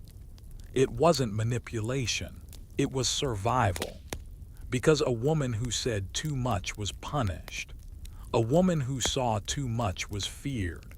But a woman who simply looked quietly, carefully, with just enough softness, could still hold on to something. Something like selfhood. Something like resistance. Something like memory. And the beauty of it, no one could accuse your eyes of rebellion, not unless they admitted they saw it first. So the performance continued. Eyes glistened. Tears shimmered. And behind it all, a silent language endured, passed from mother to daughter, friend to friend, woman to mirror. A language that said, "I know what's expected of me, and I can give it to you almost, but I am still here, watching."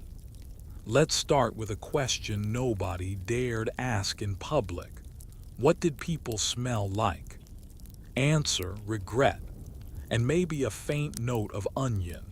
Because for all the silk, lace, and Latin chants, medieval mouths were not exactly temples of hygiene. They were closer to crumbling chapels, damp, neglected, and haunted by the ghosts of meals past. To be fair, this wasn't entirely their fault. Toothpaste, not invented, dental floss, blasphemy, fluoride, sounds like witchcraft.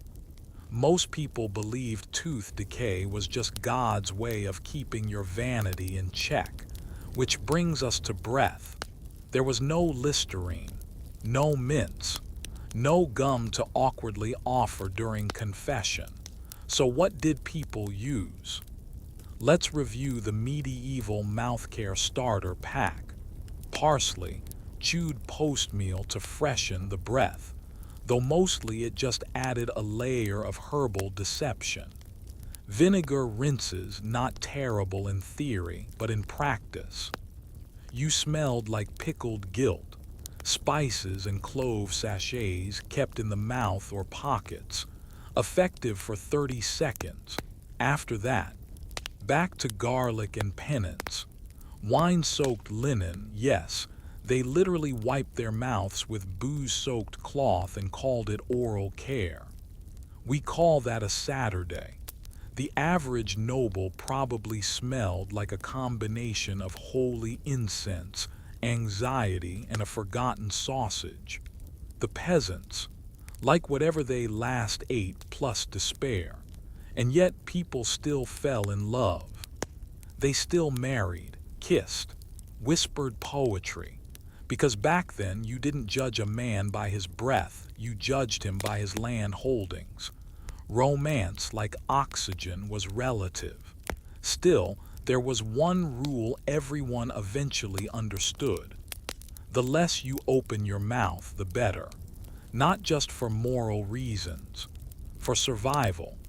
Because by your late 20s, your teeth were often in a state best described as historically significant ruin. If your breath didn't stop the conversation, your teeth probably would. By age 30, most people's dental situation resembled the walls of an abandoned monastery, weathered, crumbling, and home to things no one dared name. Let's be clear, brushing was not a routine. It was a rumor.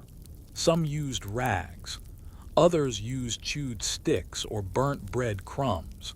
And for the ambitious, a mixture of crushed bones, chalk, and occasionally ground oyster shells, because nothing says fresh breath like powdered skeleton and seafood grit.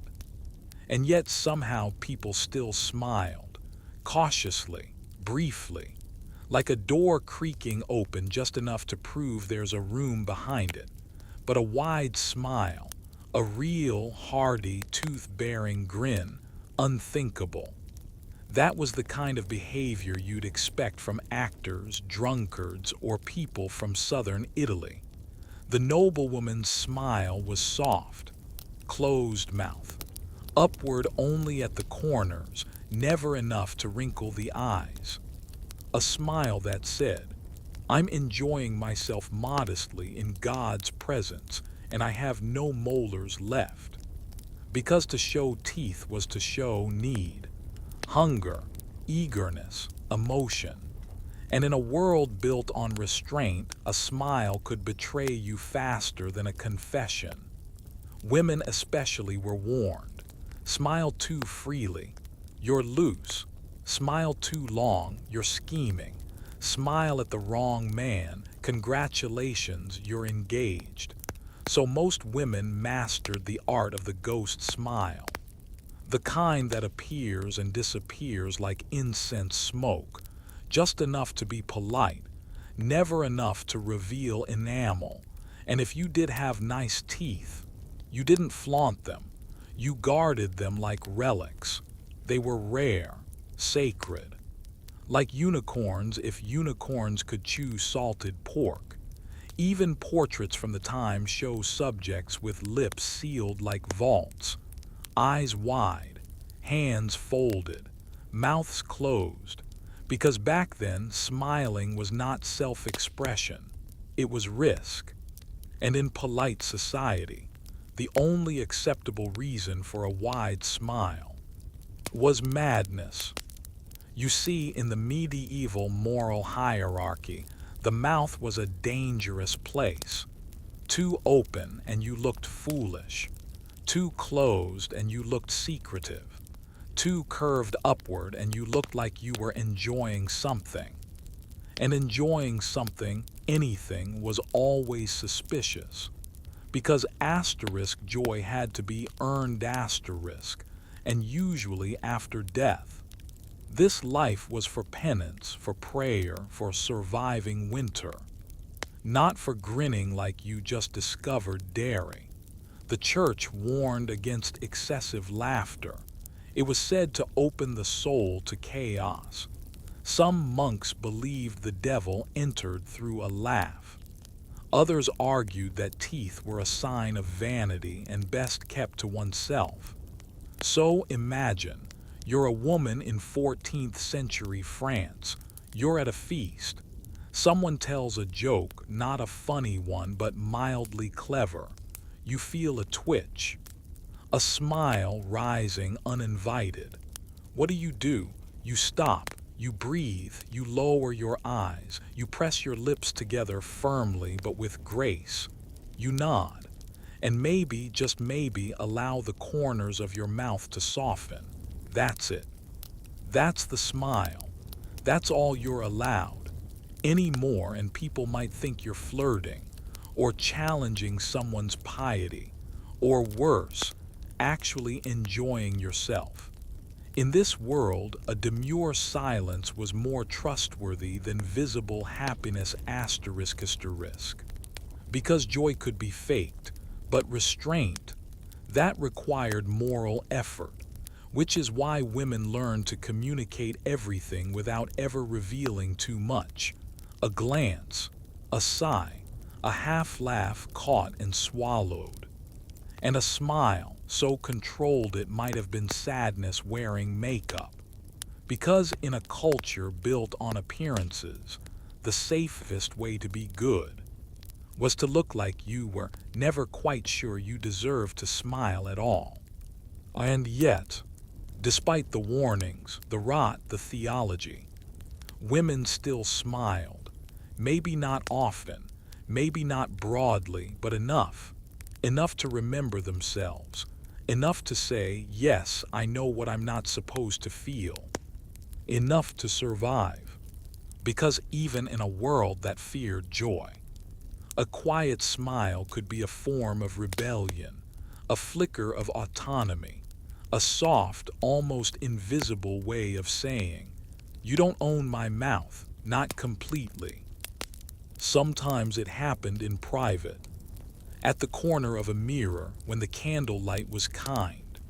Other times in public, a smile hidden in a sip of wine or behind a linen veil, but it was there, and that mattered. Because in an age that believed silence was safety, smiling became dangerous hope. Not loud, not defiant, but steady, like a small flame under layers of fabric, something no one could quite extinguish. And maybe, just maybe, that's the most beautiful thing about medieval beauty, that even when it asked women to disappear, they found ways to remain, in a look, in a breath, and yes, in a smile. You don't need to do anything right now. No thinking, no replying to messages, no pretending to be okay. You don't even need to try to sleep. Just lie there, softly, and listen. Your body is breathing even if you're not noticing it. Your mind is slowing down even if a bit of confusion still lingers. There's no rush. There's no need to hurry. You're starting to drift, like a thin leaf falling from a branch on a quiet afternoon, like the last glimmer of sunlight slipping onto a wooden floor unnoticed. You don't need to understand everything. You don't need to hold on. You don't need to remember.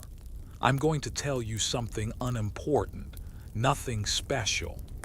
Just an old, quiet story, like the fading sound of wooden clogs echoing down a narrow alley. A story about medieval assassins. Sounds exciting, I know, but that's only because you haven't heard the sleepy part yet. You think they were cool, black coats, rooftop leaps, shiny knives, cold eyes. You imagine they lived like the movies, died like legends.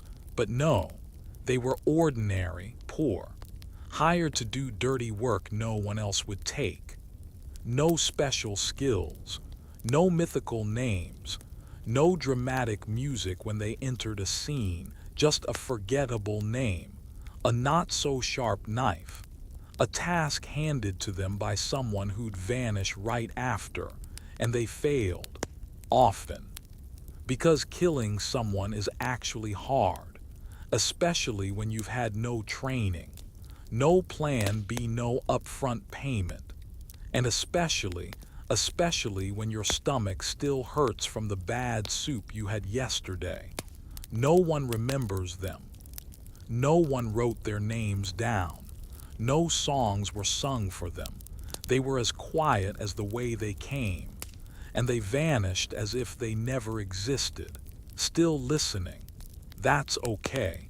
You don't need to follow. You don't need to catch every detail.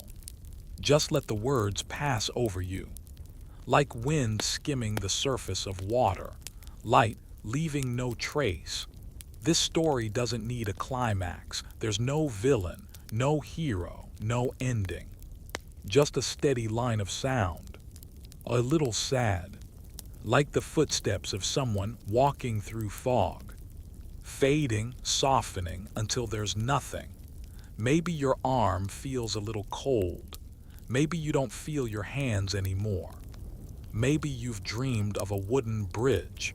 Maybe you've never had wings. That's okay, because here in this story, you don't need to be anything.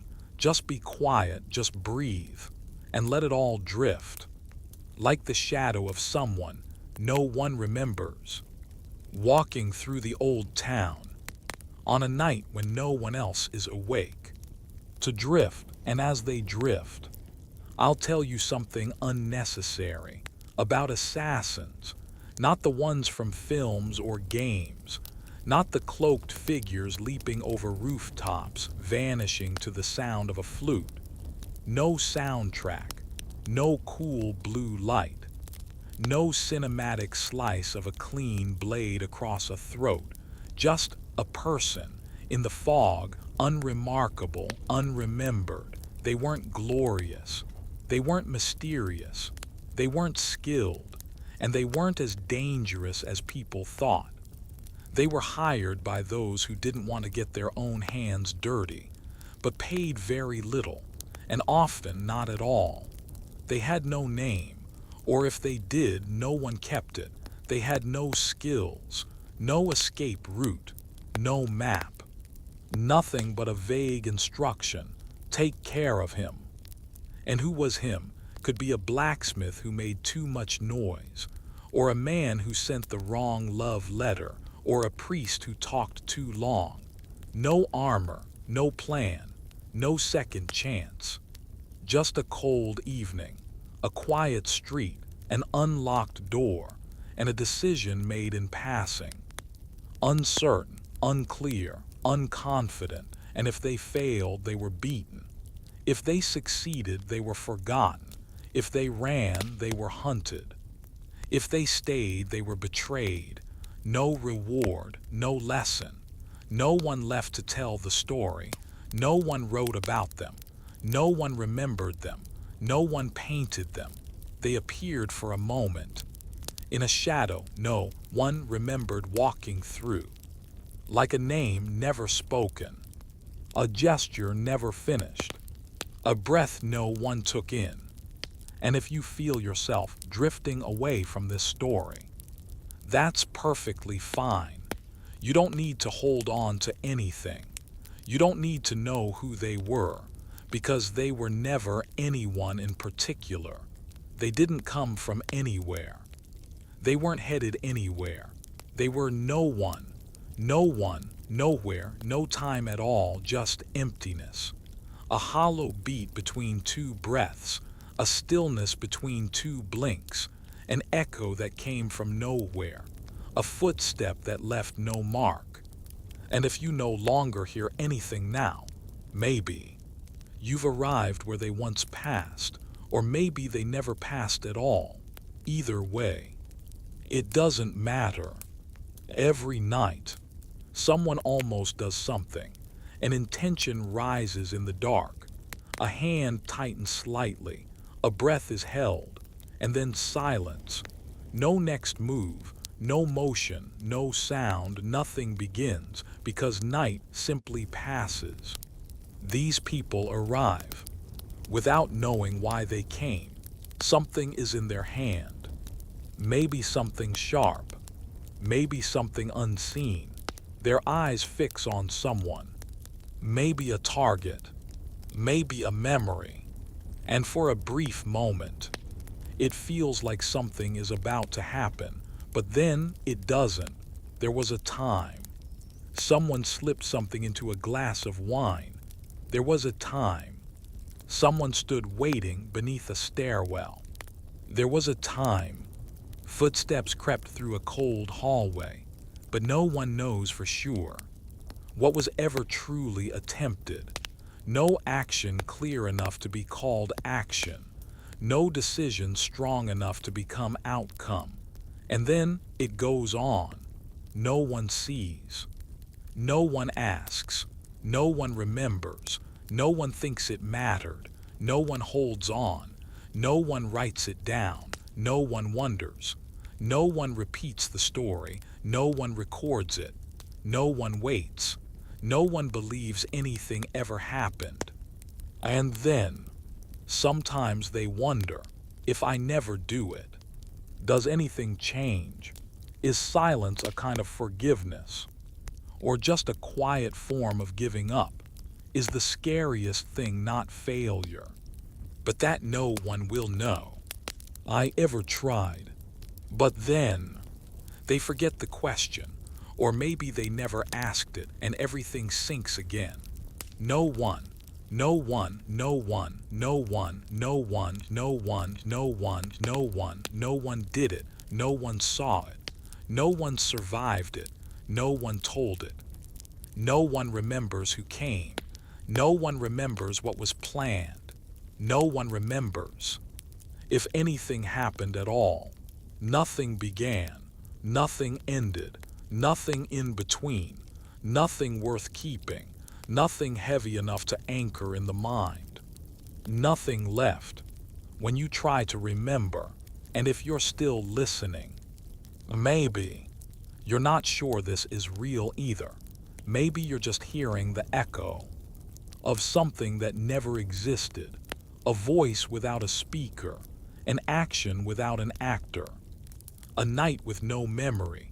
All that remains is the space between two uneven breaths, the darkness. between two almost opened eyes, and something, just barely enough to feel, but never enough to name. I used to think I was smarter than them, not because I was clever, but because I knew how to move softly, say just enough, and always smile at the right time. I never stared too long, never asked too many questions, never touched anything that didn't belong to me. I had learned how to pass through villages, like walking through someone else's dream, without leaving a footprint. But this time, it felt like I'd wandered into the dream of someone who hadn't slept enough. The moment I stepped into the inn, I knew there were no flies in the room. That wasn't normal. The innkeeper didn't ask where I'd come from. Also not normal, the girl who brought the water didn't look me in the eye. Even less normal, and the chair I sat on didn't creak. There's nothing more suspicious than silence that arrives at the wrong time. I started retracing my steps. Did I hesitate when pulling out my coins? Did my smile show a little too much of my back tooth? Did I say thank you in a way that sounded a little too northern? In a world where dialect is a social passport, one misplaced syllable can make you a suspect. Then an old woman whispered something to a child. The child looked at me. I looked away, which felt like hiding. Then I looked back, which felt like confronting. No direction was safe. Everything was a maze. You were only allowed to enter, never to leave.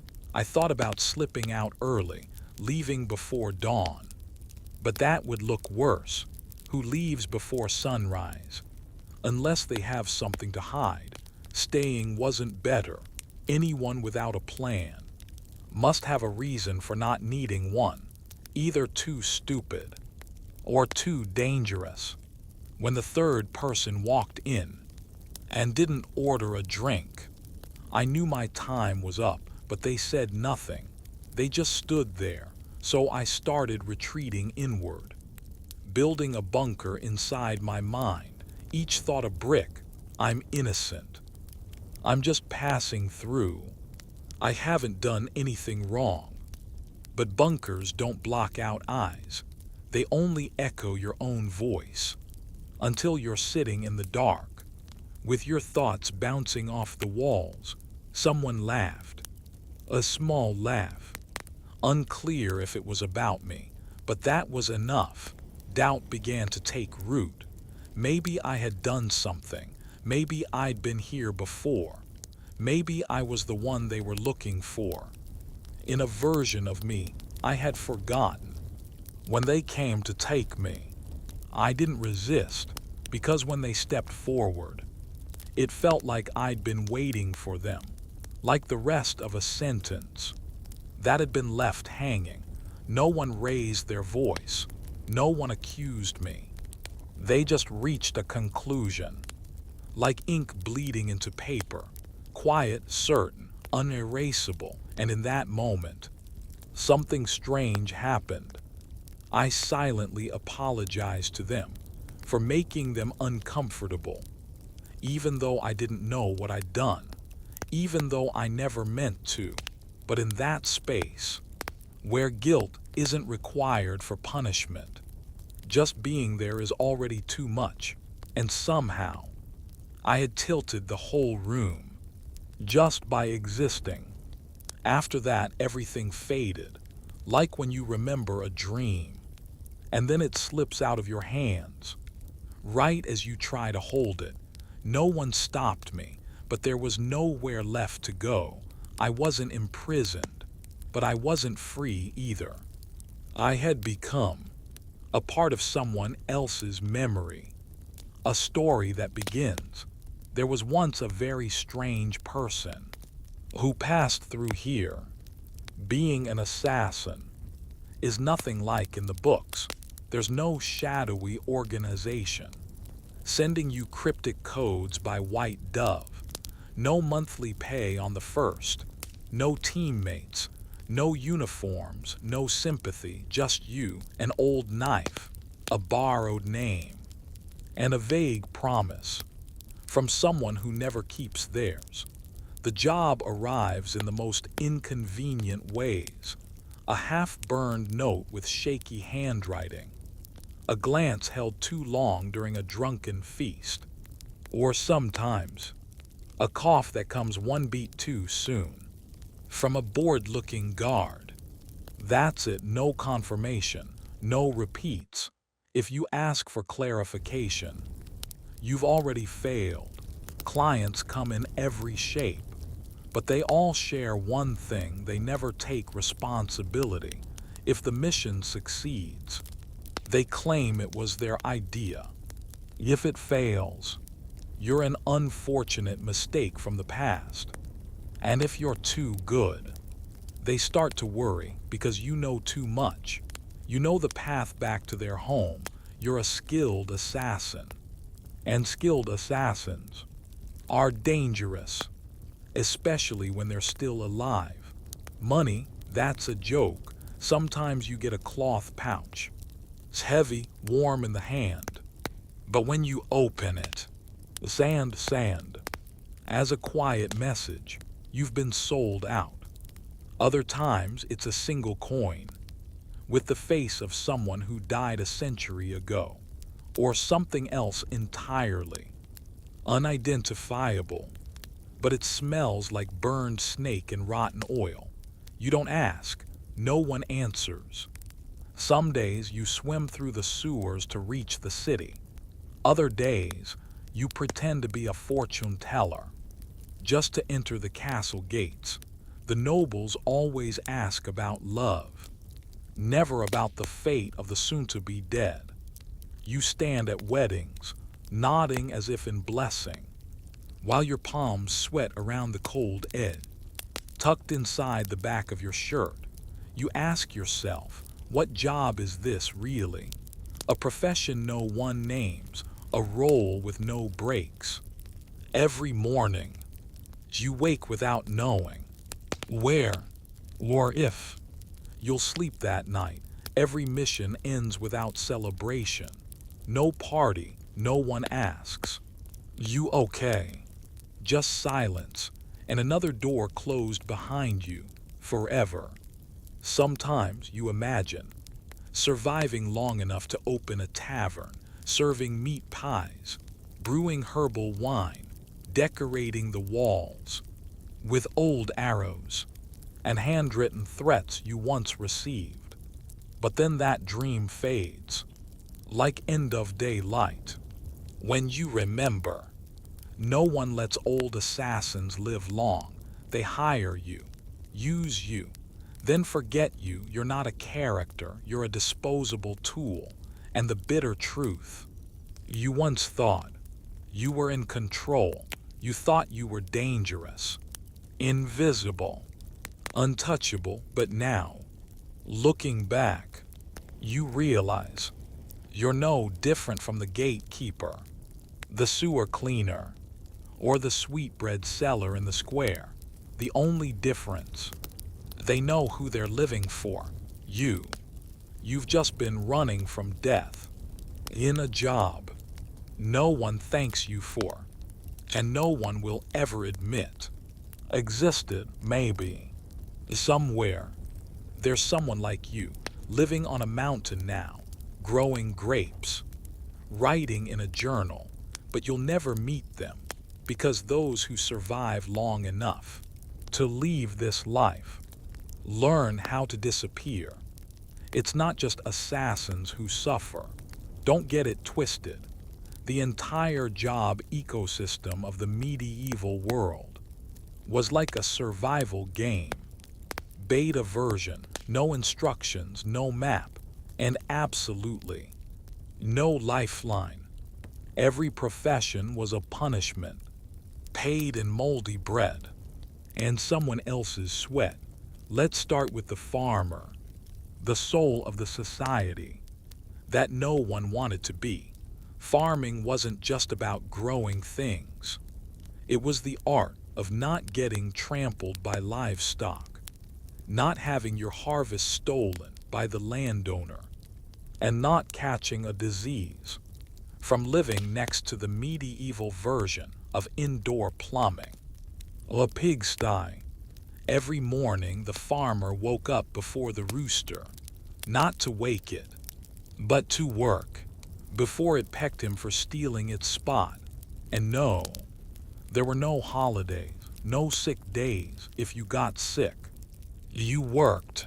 If you died, then maybe you got some time off, but most likely, you just died mid-task, dragging a plow, tied together with your wife's hair, because leather straps were too expensive.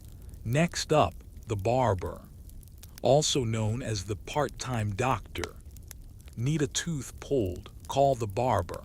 Brain surgery, still the barber. A shave, yep, him again. Their knife set could handle your chin, your gut, and on slow days, gutting fish, they'd bleed you out, just because bad blood must be released. And if you died, they'd solemnly say, he was clearly suffering from a damp spleen. Then there were the scribes, monks who spent their entire lives copying books by hand, under candlelight, with ink made of crushed soul tears, and the scent of burning wax permanently woven into their hair. They weren't allowed to make mistakes. They weren't allowed to be creative. They weren't allowed to ask, why am I rewriting this 10 times? Every word was an invisible prison. Every letter, a rope tying their minds to a wooden bench as rigid as the conscience of the church. Out in the marketplace, there were dung collectors. Not a metaphor, they collected dung. Human dung, horse dung, bird dung. If something fell from the sky and smelled wrong, they dealt with it in return. They got avoided glances, a leftover bread roll, and the occasional blessing. Hope you find a better job. But no one told them what that job might be. Even bakers, who seemed to have the most romantic profession, weren't spared tragedy if the bread was underbaked. They got fined if it was overpriced. They got beaten if, God forbid, the loaf accidentally hit the Lord's dog. They might get hanged. Problem is, the dog could run, your head couldn't. Incense makers, glass blowers, gatekeepers, prison guards. Each profession, a quiet little tragicomedy, performed in the background of a society, pretending this was all normal. They had no podcast, no social media to complain, no memes to cope, just each other. And one hard truth: nobody dreamed of their job, but nobody had a choice. And strangely, they kept going, not because of hope, but because in that world, making it to the end of the day was a silent victory, one that didn't need fireworks. You enter the city as if waking up, midway through someone else's unfinished dream. Everything tilts, just slightly. The roads don't run straight, the alleys don't go deep, the doors never close fully.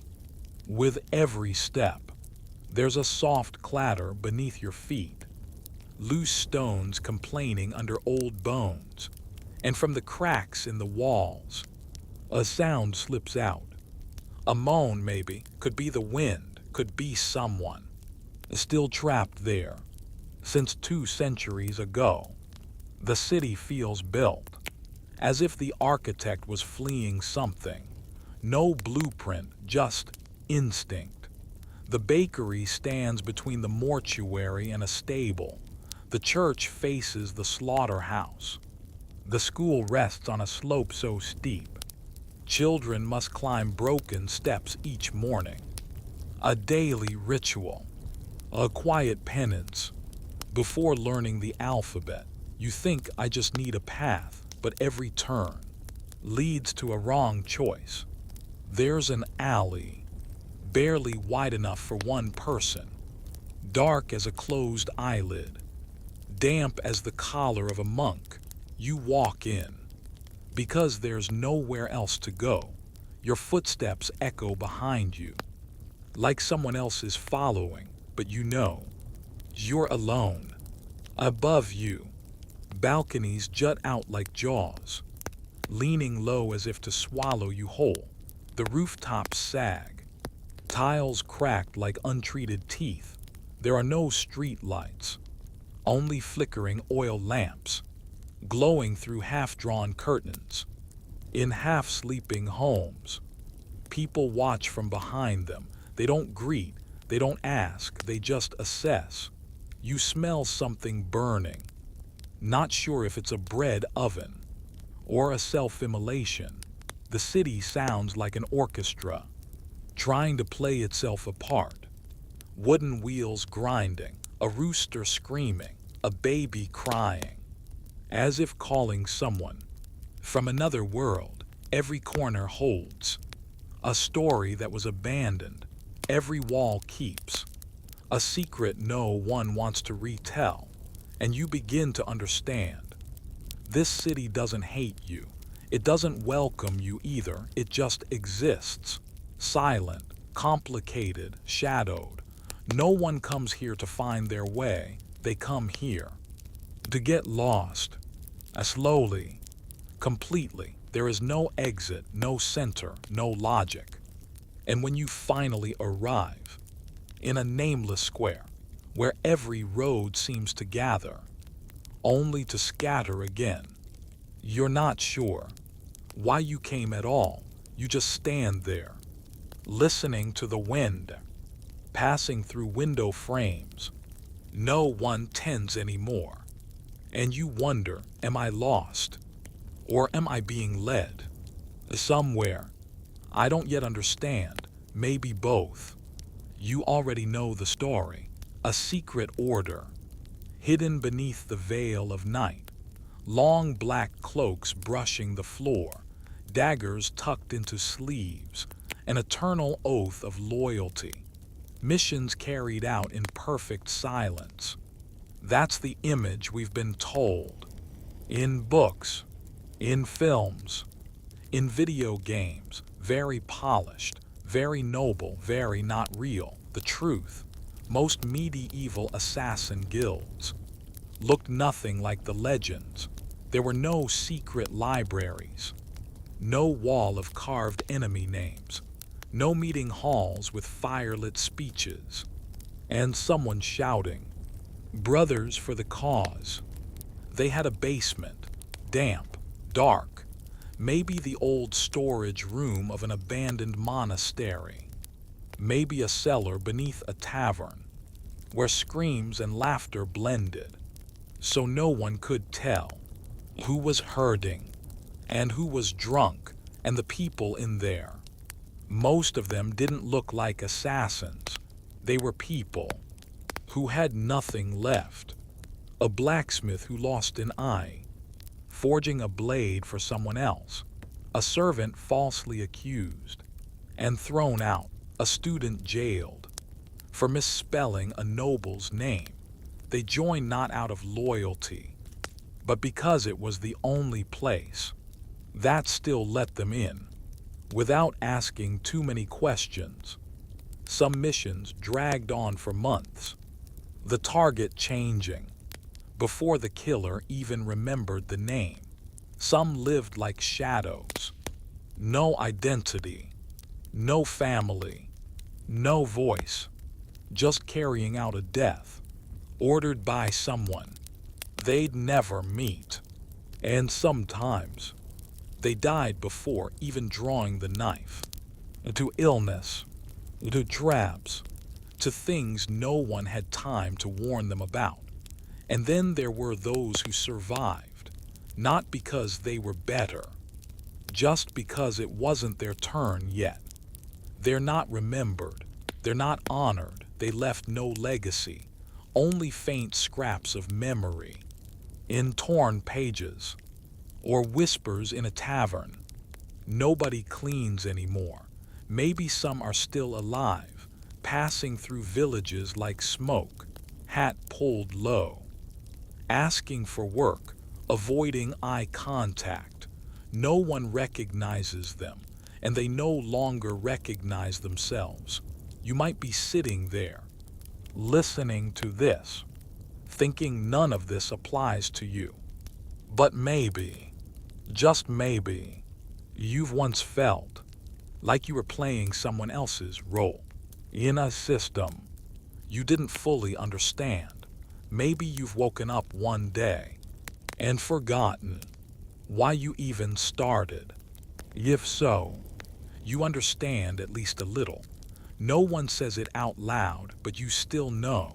And in a world where everything is loud, sometimes silence is the clearest voice of all.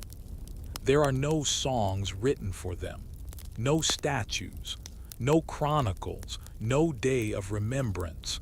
Assassins leave no crests, earn no medals, have no descendants carrying their name with pride. When they die, and most of them die early, no one asks, who was he? Just a body, floating in the mud, or gone behind a door. No one ever opens again. If they ever did something great, like saving a city, by killing the right person, at the right moment, the only thing they received in return was silence. Silence so deep, you'd think nothing ever happened. And in a way, that's true, because those who survive don't usually tell the tale, not out of fear, but because they don't know how. There is no clean ending to their story, just a long stretch of days, pretending to be someone else, until they forget who they were. This thing we call glory, it's just light, shining on someone else. They always stand behind it. In the dark, they never step forward to claim credit. They simply bow and walk away from the place they saved, as if they were never there. No one stops them. No one asks what they need. And a few days later, people forget they ever existed at all. There is no graceful ending for an assassin. No cottage by the woods, no silver-haired storyteller recounting tales of the old days. They fade like dust under stone. Maybe they live in a mountain hut, selling charcoal, fixing locks, teaching children some trade no one asks questions about. A new name, a new voice, and eyes that never look directly into the light. You won't recognize them. They leave no trace. They don't tell stories. They just withdraw, like a fading lantern at the end of a hallway, like footprints dissolving into morning fog.